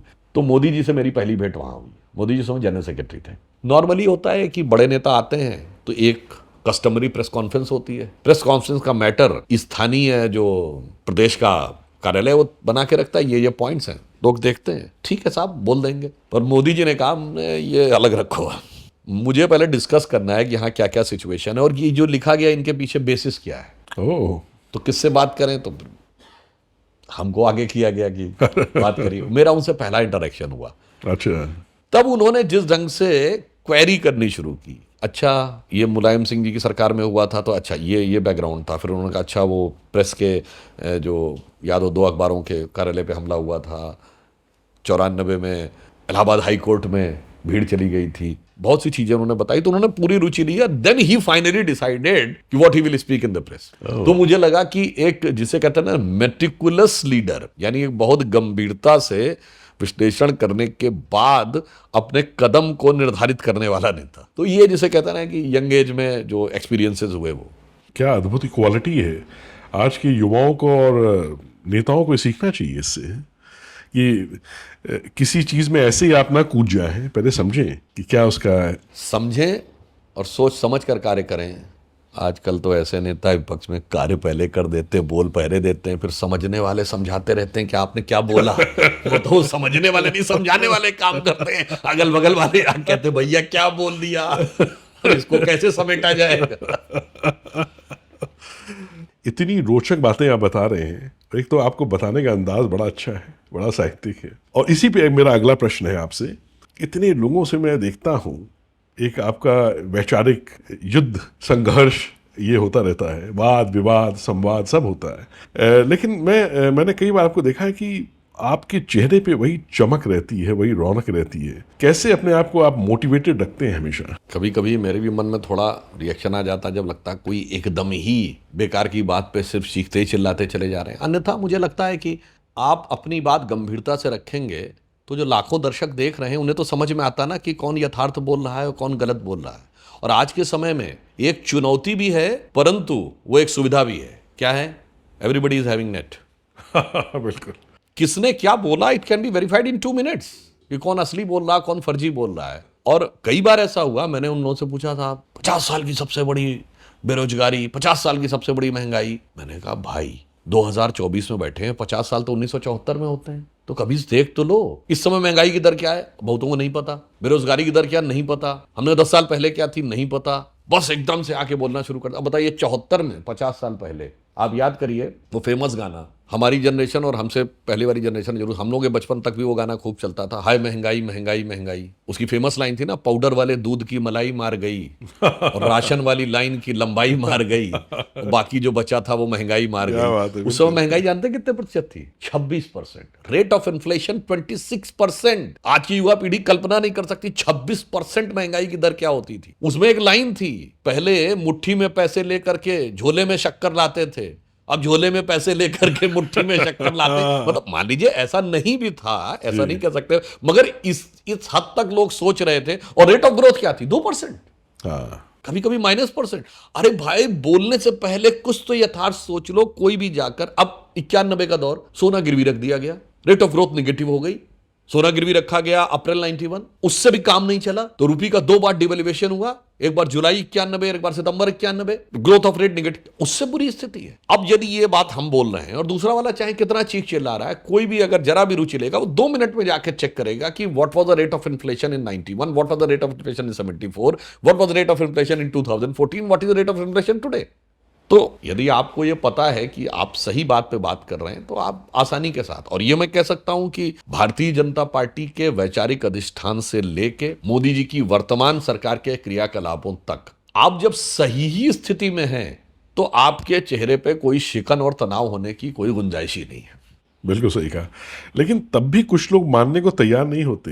हाँ, ये मैं कहता हूं ये इस समय एक चुनौती है, क्योंकि हमें भारत की युवा पीढ़ी को इसी मानसिकता से बाहर निकालना है। अगर मैं कहूं कि मैकॉले ने अगर स्वप्न देखा था, मैं सब दर्शकों से कहूंगा जाइए चेक करिए कि 2 फरवरी 1835 को तो बैबिंगटन मैकॉले ने जो लेटर लिखा है ब्रिटिश पार्लियामेंट को, वो लेटर की वर्डिंग्स क्या है। तब आपको समझ में आएगा कि मैकॉले का स्वप्न स्वतंत्रता के समय साकार नहीं हुआ था जितना आज स्वतंत्रता के बाद के 60-70 वर्षों के इस वामपंथी और कांग्रेसी प्रचार में हुआ। पूरी पीढ़ी के दिमाग में ये बात बैठ गई, मतलब जिसे, और आज वो चुनौती क्यों है? मैंने कहा ना कि ये स्वतंत्रता के आंदोलन से एक मायने में बड़ी चुनौती है। बहुत सही कहा। जिसे हम कह सकते हैं कि हो गए हैं स्वप्न सब साकार कैसे मान ले हम, टल गया सर से व्यथा का भार कैसे मान ले हम, वेश वाणी तत्व दर्शन दूसरों का यह सभी ले, विकृति को हम ग्रहण करते निज प्रकृति को आज भूले, इस विदेशी नकल को अब अस्मिता क्या मान ले हम। क्या बात। टल गया सर से व्यथा का भार कैसे मान ले, बहुत सुंदर। हो गए हैं स्वप्न सब साकार कैसे मान ले। बहुत इसलिए आज ये बड़ी चुनौती है। और जब मैं कह रहा हूं तो कोई ये ना कहे कि साहब ये तो एक इमोशनल अपील है। हमने कहा विकृति को हम ग्रहण करते निज प्रकृति को आज भूले, बिल्कुल सच है। बिल्कुल सही। सिर्फ 2 पीढ़ी पहले की बात है ना कि फार्मास्यूटिकल में टेरामाइसिन, क्रोसिन, मेटासिन खाओ, फूल पत्ती से कोई इलाज नहीं होता। आज दुनिया कह रही हर्बल मेडिसिन की तरफ जाओ। तो विकृति को हम ग्रहण करते निज प्रकृति को आज भूले। आप बताइए सिर्फ 50-60 साल पहले केमिकल फर्टिलाइजर्स का यूज करो, मैकेनाइज्ड फार्मिंग करो, आज कह रहे हैं सॉइल की कैपेसिटी खत्म होती जा रही है। अब आओ ऑर्गेनिक फार्मिंग की तरफ, वही जिसका मजाक उड़ाते थे 50 साल पहले आदमी चांद पे पहुंच गई दुनिया, तुम गाय के गोबर पे आ गए। विकृति को हम ग्रहण करते, निज प्रकृति को आज भूले। इसलिए मैं कहना चाहता हूं कि उसको, मगर इस निज प्रकृति को भुलाने में सबसे बड़ा हथियार क्या है जानते क्या है? राष्ट्र को है लोग भूले, स्वार्थ है युग मंत्र सारा। राष्ट्र को अब लोग भूले, स्वार्थ है युग मंत्र सारा। वर्ग जाति विभेद की अब बह रही है कलुष धारा। इस अमा के तिमिर को, यानी इस रात्रि के अंधकार को, इस अमा के तिमिर को अब अरुणिमा क्या मान ले हम? क्या बात, टल गया सर से व्यथा का भार कैसे मान ले हम। हो गए हैं स्वप्न सब साकार कैसे मान ले। इसलिए स्वप्न साकार करने के लिए जो बड़ा चैलेंज है वो आज की युवा पीढ़ी को करना है। हम लोग तो बुजुर्ग होने जा रहे हैं 25 साल के बाद। Now they have to take the baton in their hands and they are lucky. जैसे हम कहते हैं, हमारी पीढ़ी इस मामले में सौभाग्यशाली है कि श्री राम मंदिर की प्राण प्रतिष्ठा होते देखी। बिल्कुल उसी प्रकार ये पीढ़ी सौभाग्यशाली है कि 25 वर्षों में अमृत काल में इस देश को अपने भवितव्य तक जाते देखेगी। मगर उसके लिए भगवान शंकर के समान पहले गले में विष भी धारण करना पड़े। ये विष जो भरा हुआ है इसको निकालने की बहुत आवश्यकता है। बहुत सही कहा आपने, और चुनौतीपूर्ण है, लेकिन हमें पूर्ण विश्वास है कि हम इसको कर लेंगे। हमारी युवा पीढ़ी इस बात को समझेगी और निश्चित रूप से देखिए उस विश्वास का आधार है, बताएं क्या आधार है जी। जो साइंस एंड टेक्नोलॉजी आगे बढ़ी है, भारतीय संस्कृति और हिंदू धर्म की श्रेष्ठता स्वतः स्थापित होती गई। हाँ। तो युवा पीढ़ी से कहूंगा जाके चेक करिए। जस्ट ऑलमोस्ट 100 years बैक 1910 और 5 तक माना जाता था यूनिवर्स इज स्टैटिक, और हमारे यहाँ जो काल चक्र की गति है मजाक है। क्या माना जाता था? मैं किसी धर्म संस्कृति का नाम नहीं लेना चाहता। कहीं माना जाता था 35,000 साल पहले दुनिया बनी, कहीं 14,000 साल पहले दुनिया बनी। और जब हमारे यहाँ कहा जाता था कि अरबों खरबों की बात, अरबों साल पहले ये था, ट्रिलियंस ऑफ, तो कहते ये क्या है, गप टाइप लगता है। और perpetual creation and destruction of universe हो रहा है, ये गप लगता है। मगर देखिए वो हम पे हंसते थे। आज जब विज्ञान ने multiple universe, parallel universe, expanding universe, ये सारी थ्योरियां आ गई हैं। इसमें से कौन थ्योरी अभी प्रामाणिक है वो एक अलग, मगर ये सब यथार्थ के डोमेन में आ गई हैं। अब साइंस उन पे हंस रही है। सिर्फ 50 साल पहले कहा जाता था सरस्वती काल्पनिक नदी थी। हम बचपन में यही पढ़े थे कि Sangam is the confluence of Ganga Jamuna and the mythical Saraswati. फिर क्या हुआ? जब सैटेलाइट्स आ गए 80 के दशक में, तो सरस्वती नदी का ट्रैक दिख गया। राम सेतु तो था ही नहीं, वो भी नासा के सैटेलाइट पे ट्रैक दिखा। फिर सुनिए, इन्होंने कहा कि अयोध्या तो थी नहीं, 1976 में खुदाई हुई दिखने लगा। अब आर्कियोलॉजिकल एक्सकेवेशन आया तो 1920 में हड़प्पा की सभ्यता, जिसे अब हम कहेंगे सिंधु सारस्वत सभ्यता, तब भारत सबसे प्राचीन सभ्यता, किसी को पता ही नहीं था। उसके आर्कियोलॉजिकल एविडेंस मिले, 76 में राम मंदिर के नीचे मिले। सबने जाकर रोक लगवा दी, भाई खुदाई नहीं होनी चाहिए। 2003 में रडार मैपिंग टेक्नोलॉजी से हमने उसका एक्सरे करवा दिया, दिख गया तो कोर्ट ने परमिशन दे दी, खुदाई हो गई। अब 70-72 खंबे निकल आए सबूत। आपको याद हो सन 2000 में द्वारका की, अभी प्रधानमंत्री जी ने जाके उसमें वो जब डाइव किया तो लोग उसके लिए तरह तरह के कमेंट लिख रहे थे, पर यथार्थ है। हम लोगों के बचपन में कहा था द्वारका तो थी नहीं, मगर 2000 में नीचे दिखी। और कार्बन डेटिंग में उसके जो एलिमेंट्स मिले वो 4200-4000 वर्ष पुराने तक मिले। हमारे हिसाब से 5000 वर्ष पुरानी है, ऑलमोस्ट उसके नजदीक पहुंच रहे हैं ना। वो थ्योरी तो बकवास हो गई कि वेद लिखे गए 1500-1200 ईसी में, उसके 300-400 साल, 200-300 साल के बाद भगवान राम हुए, उसके 200-300 साल के बाद भगवान कृष्ण हुए, उसके 100-200 साल के बाद भगवान बुद्ध हुए। वो थ्योरी तो बकवास होती जा रही। जो जो साइंस उभरती चली जा रही है, अब जैसे अभी ये बताया, जो जो एस्ट्रोनॉमी डेवलप हुई, जो जो प्लेनेटोरियम सॉफ्टवेयर, ऐसे सॉफ्टवेयर आए, तो हमारी सेलेस्टियल क्लॉक की रियलिटी भी सामने आने लगी है। तो इसलिए आप बिल्कुल ध्यान रखिए, जैसे कहते हैं ना कि बुद्धि विवेक विज्ञान निधाना, पवन तनय सुत पवन समाना। तो हमारी बुद्धि विवेक विज्ञान के साथ उभरती हुई नजर आ रही है। तो इसलिए मैं कह सकता हूं कि भविष्य में यह चीज का निराकरण विज्ञान स्वतः कर देगा। बहुत सुंदर। और प्राचीन की 2 फिल्में आ रही हैं, Bharat contributions to the world है। ये 2 पार्ट में ये फिल्में हैं, जिसमें जो आपने बात कही ना कि चाहे वो एस्ट्रोनॉमी हो, चाहे वो मेडिकल साइंस हो, चाहे मैथ्स हो, चाहे फिजिक्स हो, चाहे दर्शन हो, चाहे लाइफ साइंसेस हो, भारत का कितना अमूल्य योगदान विश्व को रहा है, इसी के ऊपर ये दो फिल्म। देखिए कई बार क्या होता है, भारत के योगदान का लेवल समझने के लिए उनके पास उस लेवल का ज्ञान नहीं था। इसे कोई अहंकार ना माने कि मैं कोई अल्ट्रा नेशनलिस्ट होकर बात कर रहा हूं, मैं बिल्कुल रैशनलिस्ट होकर बात कर रहा हूं। अगर किसी ने केजी और फर्स्ट तक ही पढ़ा है तो वो पीएचडी की चीज का एनालिसिस नहीं कर सकता। उदाहरण के लिए मल्टीपल यूनिवर्सेस क्रिएट हो सकते हैं। पहली बात, हमारे जो भगवान है, भगवान राम, भगवान कृष्ण, वो ना किसी भगवान के बेटे ना भगवान के दूत हैं, वो साक्षात ब्रह्म है। और वो साक्षात ब्रह्म नहीं है, वो ऐसे ब्रह्म है जो मल्टीपल यूनिवर्सेस को क्रिएट कर सकते हैं। अब ये 100 साल पहले किसी को समझ में नहीं आता। और हमारे यहाँ वो विज्ञान धर्म में कैसा लगा हुआ। मैं कोई वैदिक श्लोक नहीं कोट करके आपको बता रहा हूं, वैदिक मंत्र नहीं कोट करके बता रहा हूं, मैं आपको छोटा सा भजन कोट करके बता रहा हूं। हम सब ने सुना है ना, भय प्रकट कृपाला दीन दयाला कौशल्या हितकारी, अभी 22 जनवरी को सबने बहुत गाया। उसी में एक लाइन है, ब्रह्मांड निकाया निर्मित माया रोम रोम प्रतिवेद कहें सो मम उर्वासी जग उपहासी सुनत धीर मति थिर न रहे। इसका अर्थ है कि वेद ये बताते हैं कि जिनके रोम रोम से कितने ही ब्रह्मांड और माया निर्मित होते हैं, ब्रह्मांड निकाया निर्मित माया रोम रोम प्रतिवेद कहें, और वो पर ब्रह्म मेरे गर्भ में प्रवेश कर गए। सो मम उर्वासी जग उपहासी, इसका सुन के लोग उपहास उड़ा रहे हैं, क्योंकि एक ऐसा कॉन्सेप्ट है सुनत धीर मति थिर न रहे, जो बड़े बड़े विद्वान की बुद्धि हिल जाती है, वो इसको कॉम्प्रीहेंड नहीं कर पाते। हमारे धर्म ग्रंथ में लिखा है, क्योंकि तुलसीदास ने जब लिखा 500 साल पहले, तब तो वो दौर था जब वो कहते थे सूर्य पृथ्वी के चारों ओर घूमता है, हमें गैलीलियो को फांसी दे दो। तो क्या तुलना करेंगे उसके आधार के ऊपर? बिल्कुल। अब तो मतलब ये मैनचेस्टर यूनिवर्सिटी ने भी मान लिया कि जो न्यूटन ने कैलकुलस दिया था वो केरला स्कूल ऑफ थॉट में मैथमेटिक्स में बहुत पहले से था। तो मैं यही कह रहा हूं ना, कहां उस समय ब्रह्मांड निकाया निर्मित माया लिखा गया था, ब्रह्मांड नहीं पता था, ब्रह्मांड तो स्टेशनरी था और केवल ये सौरमंडल पता था। इसलिए मैं कह रहा हूं युवा पीढ़ी से, अपने दिमाग के द्वार खोलिए। कबीर का भजन है ना, घूंघट के पट खोल रे तो है पिया मिलेंगे। इसका अर्थ क्या था? अर्थ ये नहीं था कि कोई शादी ब्याह। घूंघट का मतलब अपने मन के ऊपर पड़ा हुआ अज्ञान का पर्दा हटाइए, ब्रह्म का साक्षात्कार आपकी प्रतीक्षा कर रहा है। तो भारतीय संस्कृति की श्रेष्ठता और ज्ञान का प्रकाश प्रतीक्षा कर रहा है। घूंघट के पट खोल रे तो है पिया मिलेंगे। क्या बात है। बस इसी अज्ञान के आवरण को हटाने की आवश्यकता है। Do you know Bharat was made victim of conspiracies, censorship and ideological subversions?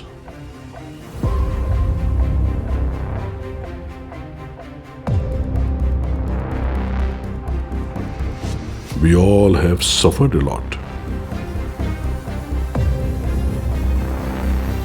Let's end that now. We bring to you Prachyam, an unapologetic video platform for Hindus. Protect your family from false narratives about Bharat.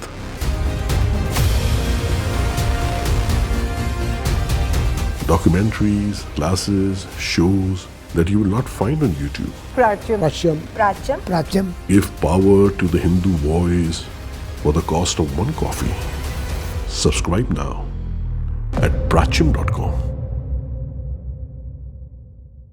बहुत सही। इतनी सुंदर तरीके से और साहित्यिक के रूप में आप अपनी बातों को रखते हैं, तो मन में एक प्रश्न ये उठ रहा है कि आपकी जीवन जो शैली है, जो व्यक्तित्व है, दृष्टिकोण है जीवन का, जीवन दर्शन है, अगर मैं आपसे पूछूं कि वो कौन सा एक गीत है जो उसको एकदम सटीक तरीके से पोर्ट्रे करता है, जो आपका मनपसंद है, वो कौन सा है? देखिए, अगर मुझे कोई चीज, वैसे तो ये कहना बहुत कठिन है कि कोई एक चीज, भारतीय संस्कृति में इतने सारे भिन्न भिन्न, इतने उत्कृष्ट कोटि के ग्रंथ, मंत्र, श्लोक, गीत हैं, ये कहना ही मुश्किल है। और मैं ये भी कहूंगा, ये डिटर्मिनिस्टिक अप्रोच भी बहुत उचित नहीं है। आप वृत्त की परिधि के किसी बिंदु पे खड़े हो जाइए, एक नया दृश्य दिखेगा। परंतु फिर भी मैं कह सकता हूं, जैसे जो निर्वाण षटक है आदि शंकराचार्य का, न चाश्रोत जीवे न वक्पाणि पादो न चिदानंद रूपम शिवोहम। अब देखिए, इसी में मैं एक और बात कहूंगा, बहुत सुंदर। कई बार लोगों को लगता है ना, कैसे वो अर्थ का अनर्थ निकालते हैं। उसमें एक लाइन है, न मंत्रम न तीर्थम न वेदो न यज्ञ पिता न माता न जन्मा। अब आप सोचिए, कोई कहेगा अरे ये तो वेद के खिलाफ बोल दिया। वो कह रहे हैं न मंत्रम न तीर्थम न वेदो न यज्ञ। ये क्या है? उसके बियॉन्ड जाने की बात है, उसके खिलाफ जाने की नहीं। जैसे जब आप पीएचडी में कहते हैं कि now you have reached to that level that you can go from one subject to another, that is beyond, not a conflict to the graduation और पोस्ट ग्रेजुएशन। क्या बात है, बहुत सही कहा। That is beyond that thing. मगर अब अगर कोई केजी के लेवल पे कहेगा कि नहीं, ये तो हम इंडिकेट कर रहे हैं कि एमए बीए का मतलब नहीं, एमएससी बीएससी का मतलब नहीं, एमटेक बीटेक का मतलब नहीं, एमबीबीएस का मतलब नहीं, उसे उस दृष्टि से लगेगा। बिल्कुल। तो इसलिए मैं कह सकता हूं एक वो, और वैसे अगर मैं कहना चाहूं तो ये भी कह सकते हैं कि कभी कभी व्यक्ति को लगता है कि जीवन में क्या प्राप्त करना चाहिए। तो स्वामी विवेकानंद की एक पुस्तक में मैंने पढ़ा था कि जीवन का उद्देश्य क्या है। उन्होंने कहा, मैं ये नहीं कहता जीवन में कुछ प्राप्त न करना चाहो। जैसे युवा पीढ़ी के मन में रहता है ये प्राप्त करना है, वो प्राप्त करो, पर उनका अंततः प्राप्त करते करते ये भी सोचो कि वो प्राप्त करो जिसे प्राप्त करने के बाद कुछ प्राप्त करना शेष नहीं रहता। ऊंचाई पे पहुंचना चाहो तो उस ऊंचाई पे पहुंचो जिसके बाद ऊंचाई के माने नहीं रहते। वो क्या है? वो ऊंचाई और वो प्राप्ति बाहर नहीं अंदर है। बहुत सुंदर। तो इसलिए जो उस प्रकार की बात उन्होंने कही कि जीवन का उद्देश्य नहीं है शांत भवन में टिक रहना, किंतु पहुंचना उस सीमा तक जिसके आगे राह ना हो। क्या बात तो वो राह कौन सी है जानते हैं क्या है? अभी थोड़ा फिलॉसफिकल लगेगा किसी को, शायद कबीर का या रहीम का दोहा है कि जात हमारी ब्रह्म है और माता पिता है राम, बहुत सुंदर। और घर अपनो है शून्य में अनहद में विश्राम। अरे वाह। और यह बात हमारे यहाँ हर भाषा संस्कृति में कही गई। हर भाषा, बिल्कुल। बहुत बड़े उर्दू के शायर हुए हैं, शेख मोहम्मद इब्राहिम ज़ौक, मतलब मीर ज़ौक गालिब उस कैटेगरी के माने जाते हैं। ज़ौक से पूछा गया आप जिंदगी में क्या बनना चाहते हैं, तो ज़ौक ने जानते क्या जवाब दिया? ज़ौक दुनिया के समंदर में ये कश्ती उम्र की जिस जगह पर जा लगी वही किनारा हो गया। क्या बात है। या दूसरा मैं कहना चाहता हूं, मैं जीवन को अगर देखता हूं तो कैसा, अगर आपने देखा होगा बड़ा फेमस शेर है, वो भी ज़ौक का ही है, लाई हयात आए कज़ा ले चली चले, ना अपनी खुशी आए ना अपनी खुशी चले। मतलब जिंदगी लाई तो पैदा हो गए और मौत ले चली तो चल दिए, और बीच में हम सोच रहे हैं सब मेरी राजी खुशी होना चाहिए, ये गलतफहमी है। तो उसकी आगे की लाइन क्या है? इसमें पूरा जिंदगी की फिलॉसफी है। बहुत सुंदर। वो कहते हैं बेहतर तो था ये ज़ौक ना दुनिया से दिल लगे, पर क्या करें न काम जो बेदिल लगी चले। अरे वाह। अब जब दिल लगा लिया तो गलती क्या हुई? काहे दिल लगाने से गलती क्या हुई? वो कहता है कि वक्त की चौसर पे हारना था लाजमी, हम चाल जो चले वो निहायत बुरी चले। क्योंकि दिल लगा ले गए ना। अब वो आगे की फिलॉसफी बताता, तो फिर फाइनली क्या होता, कहता राहे फना में दुनिया ने किसका दिया है साथ, तुम भी चले यूं ही चले चलो जब तक चली चले। तो वो लास्ट में कहता है कि नाजा ना हो खिरत पे जो होना है सो ही हो। थोड़ा टफ उर्दू है, नाजा मतलब नाज करने से। Don't be proud of your acts and deed. नाजा न हो खिरत पे जो होना है सो ही हो, दानिश तेरी न कुछ मेरी दानिश्वरी तेरे। दानिश कहते हैं बुद्धि को।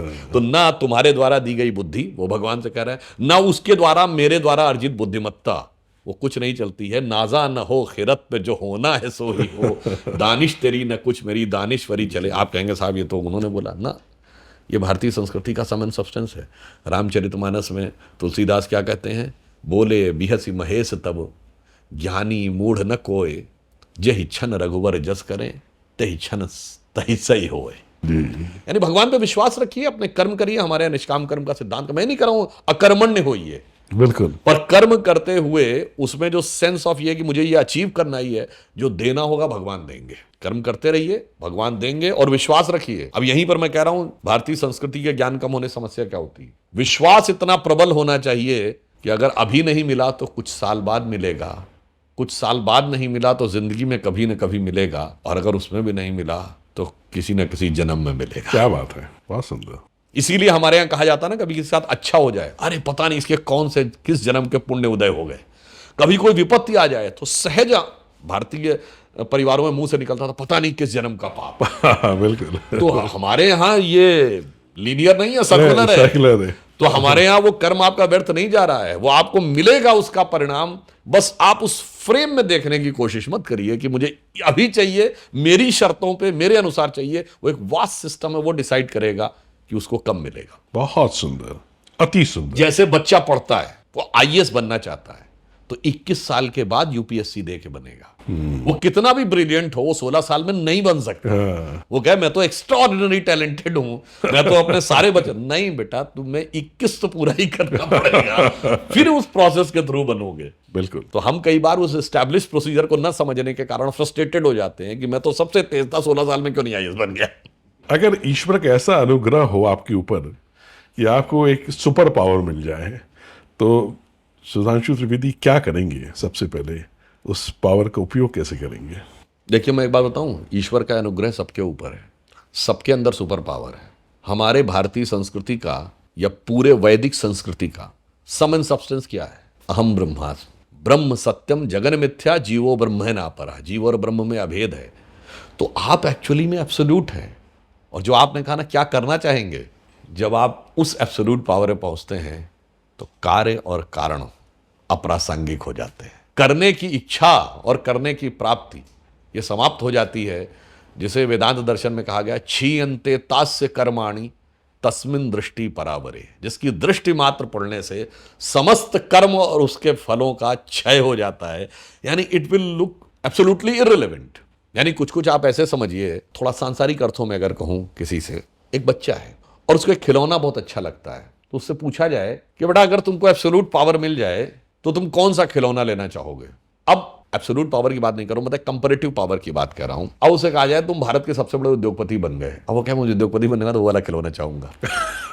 अरे भाई आप तो खिलौने की फैक्ट्री रख सकते हो, ये खिलौना बेकार हो गया। ये कुछ कुछ सोचना वैसा है जैसे बचपन में हम लोगों ने एक चुटकुला सुना था ना कि दो, मतलब इसको मैं किसी के अगेंस्ट में नहीं, आजकल तो पता नहीं कौन सी किस चीज का क्या, एक चुटकुला था कि भाई दो प्राध्यापक जा रहे थे और बगल में उसने कहा कि साहब ये बिरला जी की इतनी बड़ी कोठी है, और उन्होंने कहा कि उसने बताया कि मैं तो तुमको पता है छात्रों को हम लोग पढ़ाते हैं, उनकी इतनी मिल्स हैं। तो उसने कहा अगर बिरला जी की सारी मुझे मिल जाए धन संपत्ति, उनसे ज्यादा कमाई करके दिखा दूं। उसने कहा उनसे ज्यादा कमाई करके तुम्हारे, अरे कहने उसके साथ साथ मैं 4 ट्यूशन भी तो पढ़ाऊंगा।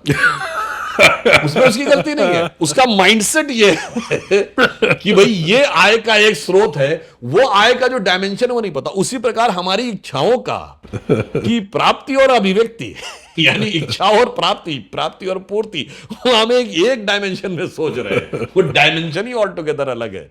लेकिन आप बहुत फिलोसफिकल ले गए हमारे क्वेश्चन को। लेकिन भारत के लिए अगर मैं पूछूं, अगर आपको एक सुपर पावर मिले तो भारत के लिए आप क्या करना चाहेंगे? देखिए, भारत के लिए सिर्फ ये करना चाहेंगे कि वो भूमि है जिसके लोगों को सिर्फ इस बात का आभास हो जाए, अनुभूति हो जाए, क्या गायन्ति देवः किल गीतकानि धन्यास्तुते भारत भूमि भागा स्वर्गापवर्गास्पद भाग हेतु भवन्ति भूया पुरुषा सुरत्वात्। अर्थात भारत भूमि धन्य है, देवता जिसकी स्तुति में गीत गाते हैं, चूंकि स्वर्ग के समस्त सुखों का भोग करने के बाद, हजारों हजारों वर्षों तक, लाखों वर्षों तक देवताओं की योनि में रहने के बाद मनुष्य योनि में यहां जन्म लेने को लालायित रहते हैं, चूंकि यह मोक्ष है।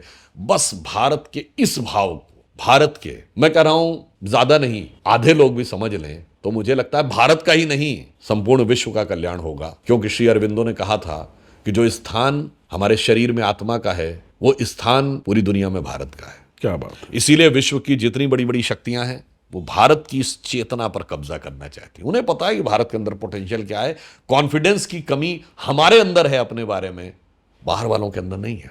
बिल्कुल। इसीलिए मैंने कई बार ये बात कही कि गजवाए हिंद आपने सुना होगा, गजवाए चाइना क्यों नहीं, गजवाए रशिया क्यों नहीं, गजवाए यूरोप क्यों नहीं, हमसे बड़े बड़े इलाके हैं, क्योंकि उनको पता है आत्मा का स्थान ये है। दुनिया की चेतना यहां पर है। बिल्कुल। चेतना पे नियंत्रण करना है, बस उस चेतना का आभास कर लें तो मैं समझ सकता हूं कि भारतीय जो आने वाली पीढ़ी है वो हनुमान जी के उस चीज के समान है, जो हनुमान जी अपनी शक्ति भूले हुए थे, बस अपनी शक्ति का आभास हो जाए, समझिए भारत और जगत दोनों के कल्याण का मार्ग प्रशस्त हो जाएगा। आत्मने मोक्षार्थाय जगत हिताय च, यानी आपको मोक्ष का आभास होगा और जगत का हित हो। बहुत सुंदर। अब चलते हैं, कुछ हम जानना चाहेंगे कुछ पॉलिटिक्स के बारे में। संघ और भाजपा, भाजपा बहुत कम ही लोग जानते हैं कि विश्व की सबसे बड़ी राजनीतिक पार्टी है। निश्चित रूप से हमारे जो दर्शक हैं वो जानना चाहेंगे कि कैसे ऑपरेट करती है भाजपा अपने आप को, और कैसे इतने बड़े स्केल में, कैसे सबको साथ में जोड़ के कैसे आगे बढ़ती है। देखिए, एक छोटा सा उदाहरण, अभी प्रधानमंत्री जी ने कुछ दिन पहले हम लोगों के अधिवेशन में बोला कि 2019 का चुनाव जीतने के बाद एक सज्जन उनके पास आए, कहने लगे अरे मोदी जी बहुत हो गया, आप प्रधानमंत्री बन लिए, दूसरी बार भी प्रधानमंत्री बन लिए, अब इससे ज्यादा जीवन में और क्या करना है, थोड़ा आराम से रहिए, शांति से रहिए। 2014 स्पष्ट बहुमत की सरकार, किसी व्यक्ति को लगता है ना dream came true, what next ना, अमित शाह जी अध्यक्ष बने। उस समय राजनाथ जी के नेतृत्व में हम लोगों को साथ में थे, जब मोदी जी के नेतृत्व में बहुमत मिला उस समय राजनाथ जी अध्यक्ष थे। अब अमित शाह जी अध्यक्ष बने, कोई सोच सकता है 272 सीटें आ गई हम भारत ना, उन्होंने कहा ना अब भारत की सबसे बड़ी पार्टी बनाना है, तो अमित शाह जी के नेतृत्व में संगठन के स्तर पर वो काम हुआ। मोदी जी ने, अब मैं आपको बात बताता हूं कि कितनी गहरी उन्होंने चीज पे विचार किया। मुझे ये बात राजनाथ जी ने बताई 2014 के चुनाव के बाद। उन्होंने हमसे कहा भाई मोदी जी की तो गजब सोच है, अभी अभी हम लोग चुनाव जीते हैं और वो उस पूरे ब्लूप्रिंट के बारे में बात कर रहे थे कि अगला 2019 का चुनाव कैसे जीतना है। तो कहां पर हमारे वोट कम रहे तो तटीय इलाके, उड़ीसा है, बंगाल है, दक्षिण भारत है, कहां से हमारी सीटें बढ़ सकती हैं। तो आप ये सोचिए कि ये जो एक विचार है कि धरती पे जाकर कैसे काम करना। मैं एक उदाहरण देना चाहता हूं, अभी हाल ही में चुनाव हुए 3 राज्यों के, माना जा रहा था राजस्थान में हमारी कांटे की टक्कर है, मध्य प्रदेश में कांग्रेस 20 है और छत्तीसगढ़ हम हारे हुए हैं। तो लोगों को आश्चर्य लगा कि मध्य प्रदेश में 2/3 बहुमत कैसे आया। मैं बताना चाहता हूं वहां विधानसभा स्तर पर नहीं, बूथ स्तर पर काम हुआ। नड्डा जी हमारे अध्यक्ष हैं, वो उसको सुपरवाइज कर रहे थे, एक एक चीज का माइक्रो मैनेजमेंट अमित शाह जी देख रहे थे। तो पाया गया 18,000 बूथ ऐसे हैं जहां पर पिछले 4 लोकसभा विधानसभा से हमेशा हारे। तो फिर उसमें से आप रिसर्च करिए कौन से हैं जिसमें हम कड़ी मेहनत करें तो जीत सकते। तो आया करीब 10,000 के लगभग 10-12 हज़ार ऐसे हैं जो हम जीत सकते हैं, 5-6 हज़ार ऐसे जो बहुत मुश्किल थे। लग गए कड़ी मेहनत करने लोक संगठन में, और साहब उस 18,000 में 6,000 जीत लिए। मैं बूथ की बात कर रहा हूं, विधानसभा की नहीं। तो उस लेवल पर जाकर जब आप पार्टी के लिए कार्य करते हैं तो संगठन की एक अलग शक्ति होती है। और व्यापक स्तर पर चाहे गवर्नेंस का इश्यू हो, अब जैसे व्यापक स्तर पे अभी प्रधानमंत्री जी ने एक टीवी चैनल के कार्यक्रम में बोला 675 जिले हैं देश में, उसमें 600 जिलों में स्टार्टअप काम कर रहा है। देखिए स्टार्टअप भारत में 1 लाख है वो एक अलग बात है, मगर वो स्टार्टअप 1 लाख स्टार्टअप 600 जिलों में है, यानी लगभग 90% जिलों में कोई ना कोई स्टार्टअप है। उन्होंने कहा कि पहले एक जमाना था जब लोग स्टार्टअप सोचते थे मतलब बेंगलुरु, अब startup semi urban rural area में, टीयर 2 नहीं टीयर 3 सिटीज में, टीयर 3 सिटीज नहीं डिस्ट्रिक्ट्स तक में है।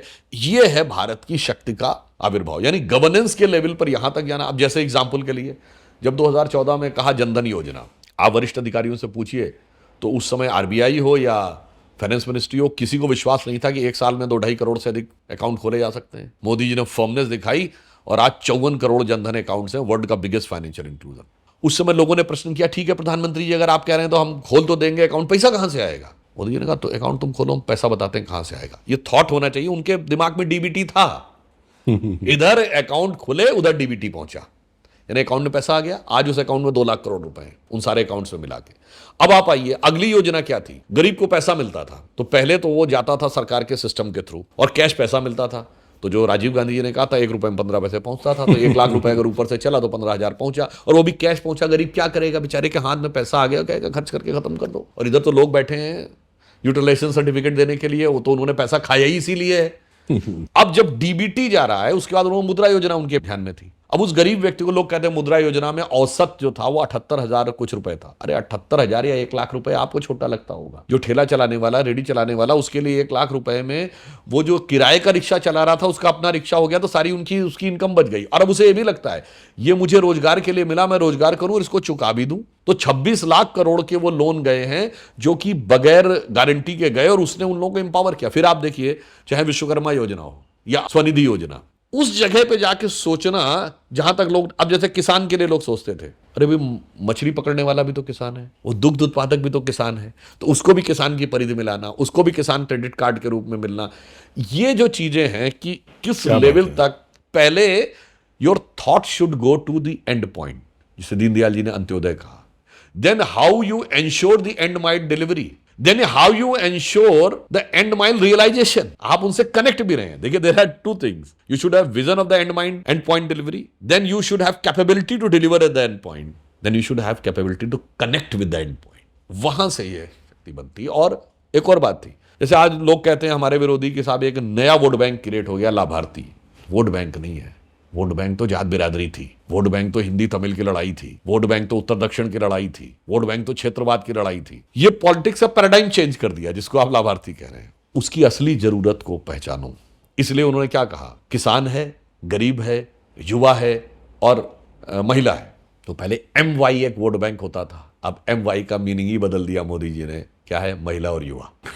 तो ये एक fundamental paradigm shift in the politics, इसकी वजह से पार्टी इतना आगे बढ़ने में सफल हुई। एक चीज और जो नोटिस की है लोगों ने कि शायद ही कभी भाजपा में कोई भी नेता पार्टी लाइन का अनादर करता है, तो कैसे अपने सदस्यों को, नेताओं को इतने अनुशासन में लेके इतनी एकजुटता बना के आगे बढ़ती है भाजपा? देखिए ऐसी सामान्यता स्थिति कभी नहीं आती है। आपने देखा होगा जिन नेताओं ने हमारी पार्टी छोड़ी भी, पार्टी के वैचारिक मुद्दे पे कभी किसी ने कोई प्रतिकूल टिप्पणी नहीं की, कभी नहीं की। जो दूसरे दलों में भी चले गए उन्होंने भी, और बड़े बड़े नेता पार्टी छोड़े, जो बड़े बड़े राज्यों के मुख्यमंत्री रहे, वो पुनः वापस आए। क्यों?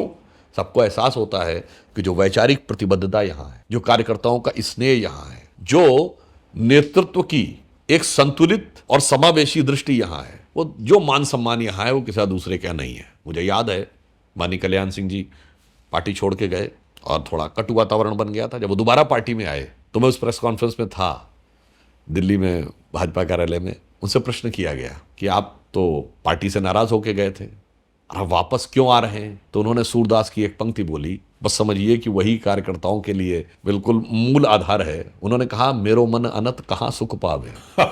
उन्होंने कहा, मेरो मन अनत कहाँ सुख पावे, जैसे उड़ी जहाज को पंछी फिर जहाज पर आवे। यानी इसको समझिए, समुद्र में एक जहाज जा रहा है, अगर वो कोई पंछी उससे उड़ भी जाए तो आसपास कोई आसरा नहीं दिखता, वो कहता है ये कहाँ पानी की लहरों पे मैं बैठूंगा, वापस जहाज पे आ जाते हैं। क्या बात है। तो वो कारण है कि पार्टी लाइन वाला विषय जो है, कभी वैचारिक लाइन बीजेपी ने नहीं बदली। और मैं कह सकता हूं 73 साल के इतिहास में हम एकमात्र राजनीतिक दल हैं जिसने अपने किसी वैचारिक अधिष्ठान में कोई बदलाव नहीं किया। और दूसरे दल एक बता दीजिए जिसने अपने एक वैचारिक अधिष्ठान पे कायम रहा हो, कांग्रेस हो, सोशलिस्ट हो, कम्युनिस्ट हो, कोई बता दीजिए। जो कम्युनिस्ट कहते थे धर्म एक अफीम है, वो फुरफुरा शरीफ के गद्दी नशीब पीरजादा अब्बास सिद्दीकी की पार्टी के साथ गठबंधन कर लिए। मतलब इससे बड़ा वैचारिक 180 डिग्री का चेंज नहीं हो सकता था।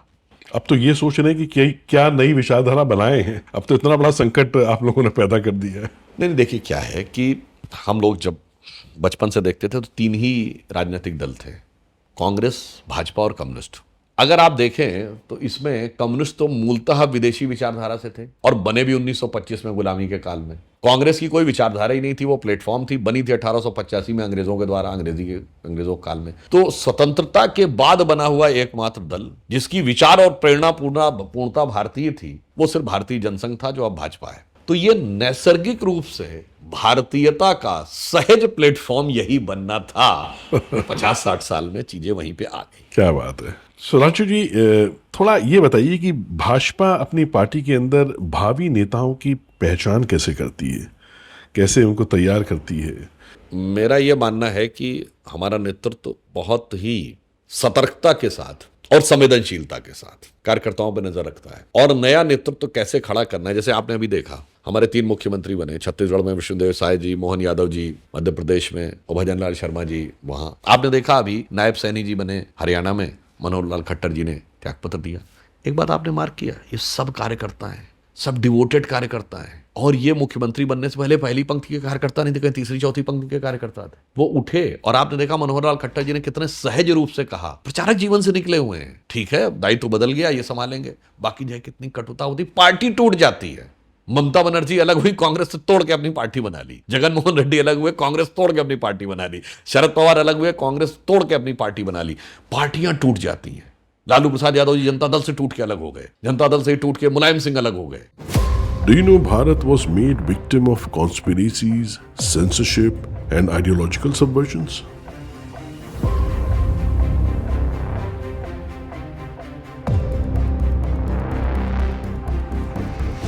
We all have suffered a lot. Let's end it now. We bring to you Pracham, an unapologetic video platform for Hindus.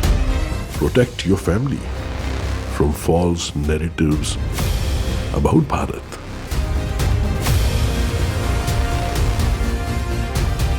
Documentaries, classes, shows that you will not find on YouTube. Pracham. Give power to the Hindu voice for the cost of one coffee.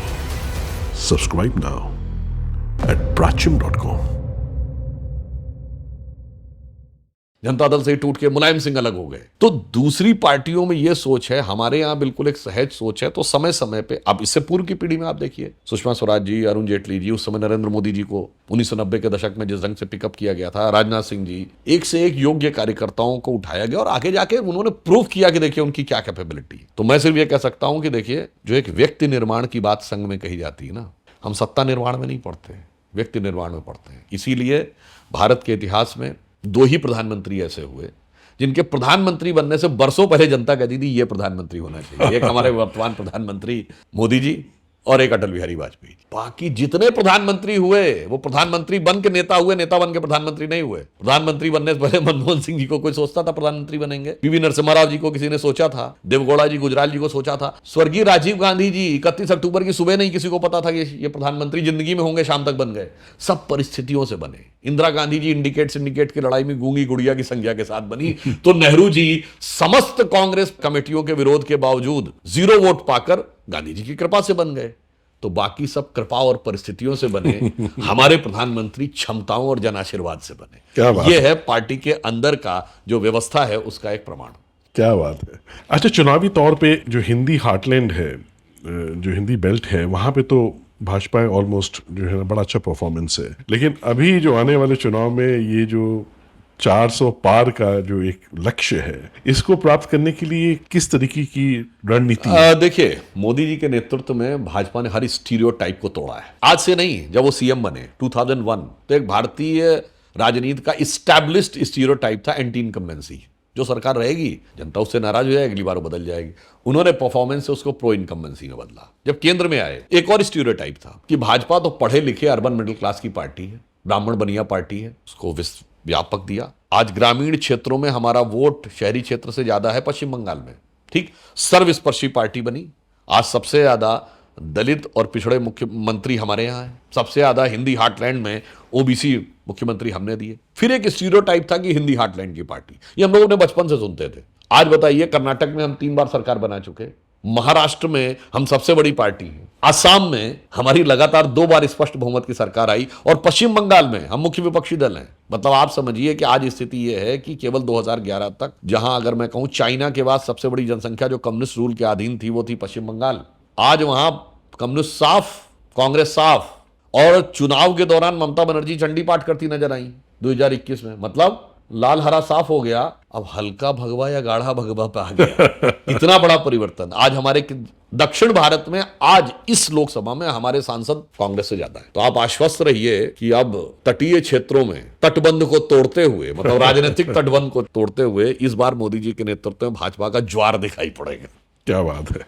अच्छा, मोदी जी जिस तरीके के कदम उठा रहे हैं, उसके चलते 2047 का जो विजन है, उस वहाँ पे उस समय आप भारत को कहाँ देखते हैं? देखिए, एक बात अमित शाह जी ने एक इंटरव्यू में बहुत अच्छी कही, 10 साल का हमारा परफॉर्मेंस है, 25 साल का एजेंडा है।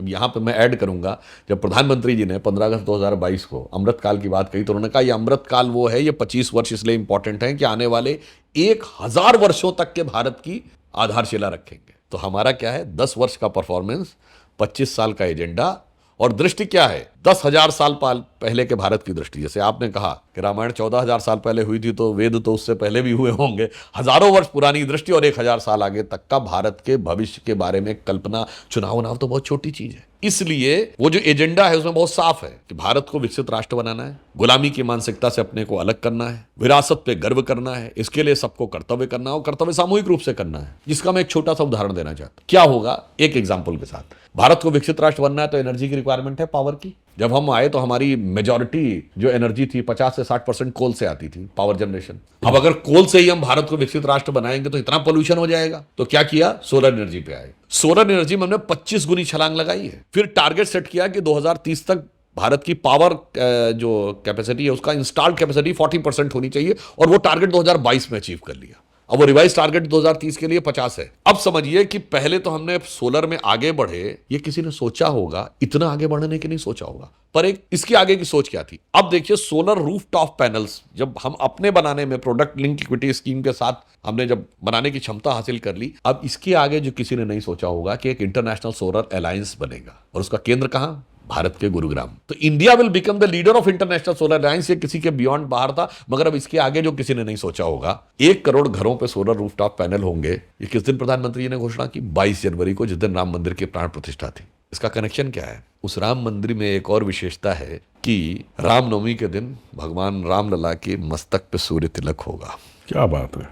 और यह क्षमता जो वर्तमान technological advance institute, Indian institute of astrophysics Bangalore, central building research institute Roorkee, और एक प्राइवेट कंपनी के थ्रू जिसने कॉन्वेक्स लेंसेज को कंसंट्रेट करके वहां पे लाएगी, ये तो था।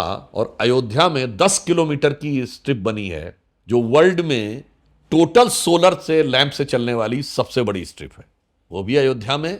और यह दर्शाता है कि हमारे प्राचीन मंदिरों में यही सूर्य तिलक, या सूर्य का केंद्रीकरण होना मूर्तियों पे, कोणार्क के सूर्य मंदिर में भी था, आंध्र के वेद नारायण मंदिर में था, तो कोल्हापुर के महालक्ष्मी मंदिर में भी था। मोढेरा विलेज एक पहला विलेज बना है गुजरात का जो टोटल सोलर पे होगा, उसका सब कुछ सोलर पे है इस समय, मगर वहां सूर्य भगवान का एक मंदिर भी है। तो सूर्य तिलक, सूर्य भगवान का मंदिर एंड टोटल सोलर, ये है नया भारत। और इसमें एक और खास बात है, जो आजकल लोग फ्री फ्री फ्री बिजली, ये फ्री अरे मेरे भाई, फ्री तो असली में ये है, सोलर से बिजली पैदा हो रही है टोटल फ्री, परमानेंट फ्री और पोल्यूशन फ्री फ्री। और उसमें यह भी सरकार ने व्यवस्था की है कि यदि आप अधिक ऊर्जा जनरेट कर लेंगे तो आप गवर्नमेंट के फीडर को सेल भी कर सकते हैं, यानी उसके साथ एडिशनल इनकम भी फ्री। ये है नया भारत, ये है नई सोच। आप ही ने एक इंटरव्यू में कहा था कि the reputation of India as a soft state is over है। हाँ बिल्कुल। तो क्या ऐसा बदला है कि ये सॉफ्ट स्टेट की रेपुटेशन, क्या हमारे अंदर शत्रुबोध, आत्मबोध क्या सब जागृत हो गया है? देखिए साहब, 2014 से पहले ये बताइए भारत का कौन सा इलाका था जहां धमाके नहीं होते थे? बिल्कुल। जम्मू में धमाके, दिल्ली, जयपुर, लखनऊ, फैजाबाद, वाराणसी, पटना, गया, गुवाहाटी, हैदराबाद, नागपुर, सूरत, अहमदाबाद, मुंबई, पुणे, चेन्नई, बेंगलुरु, कहां धमाके नहीं होते थे? चलती ट्रेन में धमाका, चलती बस में धमाका, रेलवे स्टेशन पे, बस अड्डे पे लिखा रहता था फला चीज छूना नहीं, धमाका होता था। आज वैसा दिखता है क्या? इतना बड़ा परिवर्तन नहीं दिखता। पर उस भारत में लोगों को डर नहीं लगता था। लोग कहते हैं आज भारत में डर लगता है।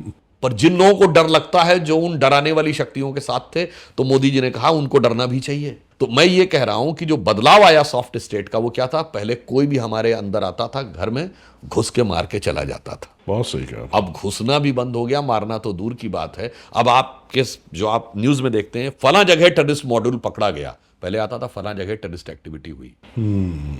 और वो क्यों हुआ? आप याद करिए, दिल्ली में सरोजिनी नगर में भी ब्लास्ट हुए थे, 2007 में दो ब्लास्ट हुए, 2005 में। मुंबई के 26/11 हमले के बाद परिवर्तन क्या आया?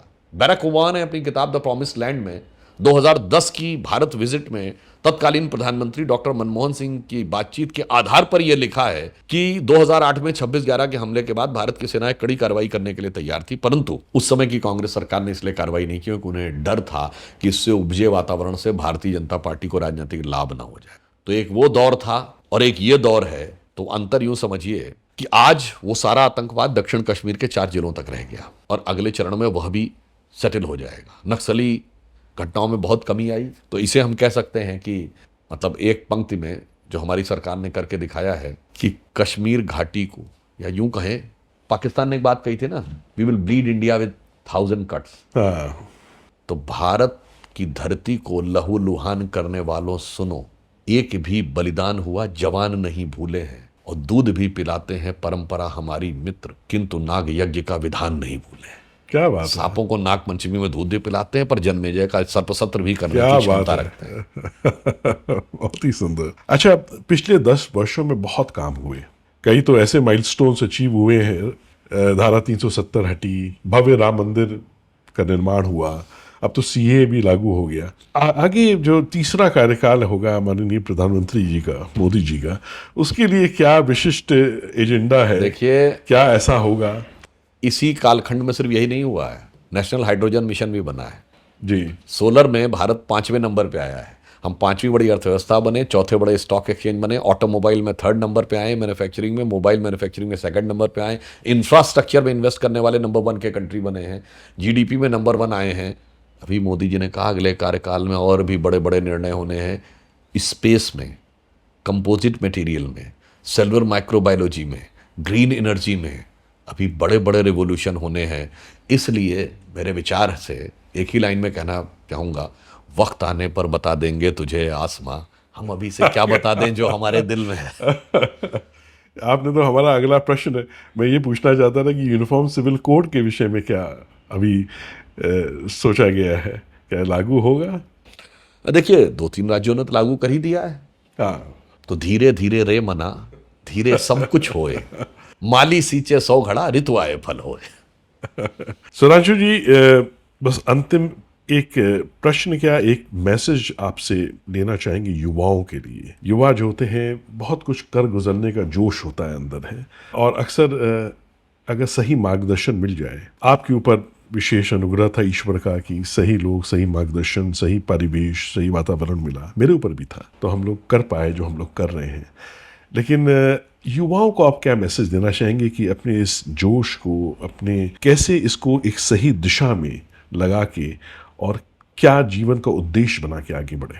देखिए, मेरा मानना है कि आज की युवा पीढ़ी इस मामले में लकी है कि वो एक संक्रमण काल में युवा हो रही है या युवा से परिपक्वता की तरफ बढ़ रही है। बस एक ही संदेश देना चाहूँगा जो युवा पीढ़ी को समझना चाहिए कि इस समय श्री रामलला प्राण प्रतिष्ठित हो गए हैं, तो रामायण की कथा हमको क्या संदेश देती है? भगवान राम परब्रह्म है, पर जब उन्होंने लीला की तो क्या मैसेज दिया? राम और रावण में अपेरेंटली सांसारिक अर्थों में रावण हर चीज में राम से बड़ा नजर आता था। पैसा उसके पास ज्यादा है, सोने की लंका है, ताकत उसके पास ज्यादा है, उसकी सेना बहुत शक्तिशाली है, ग्रहों को उसने बंदी बना रखा है, ठीक, वो फिजिकली 10 आदमियों के बराबर शक्तिशाली है, वो विद्वान भी उनसे ज्यादा है और पुजारी भी बड़ा है। वो कहता मुझसा पंडित मुझसा जोधा और न कोई दूजा है, अपने शीशों को काट काट शंकर को मैंने पूजा है। फिर किस चीज में राम बड़े हैं? जो प्रभु लीला दिखा रहे हैं वो मैसेज क्या दे रहे हैं आपको कि देखो भाई, मैं तो हर चीज में छोटा दिख रहा हूं अपेरेंटली, रावण रथी विरत रघुवीरा, मैं तो वनवासी हूं और मैं तो निर्वासित हूं, राज्य मेरा छिन गया है। फिर भी वो क्यों जीत रहे हैं? रामचरित्र में बड़े हैं। बस युवा पीढ़ी एक बात का ध्यान रखे। एक दौर था जो स्वामी विवेकानंद कहते थे, in your country tailor makes the man, in our country character makes the man. क्या बात है। और आज हम फिल्मों में गाना कहते हैं, क्या करूं मैं, सारा करेक्टर ढीला है। तो बस अगर आप, इसीलिए तुलसीदास ने कहा रामचरितमानस चरित्र को मन में धारण करिए, तो बस राम प्रभु की सभ्यता का, भद्रता का ध्यान धरिए। और ये ध्यान रखिए, हमारा देश जगत गुरु कब बना था?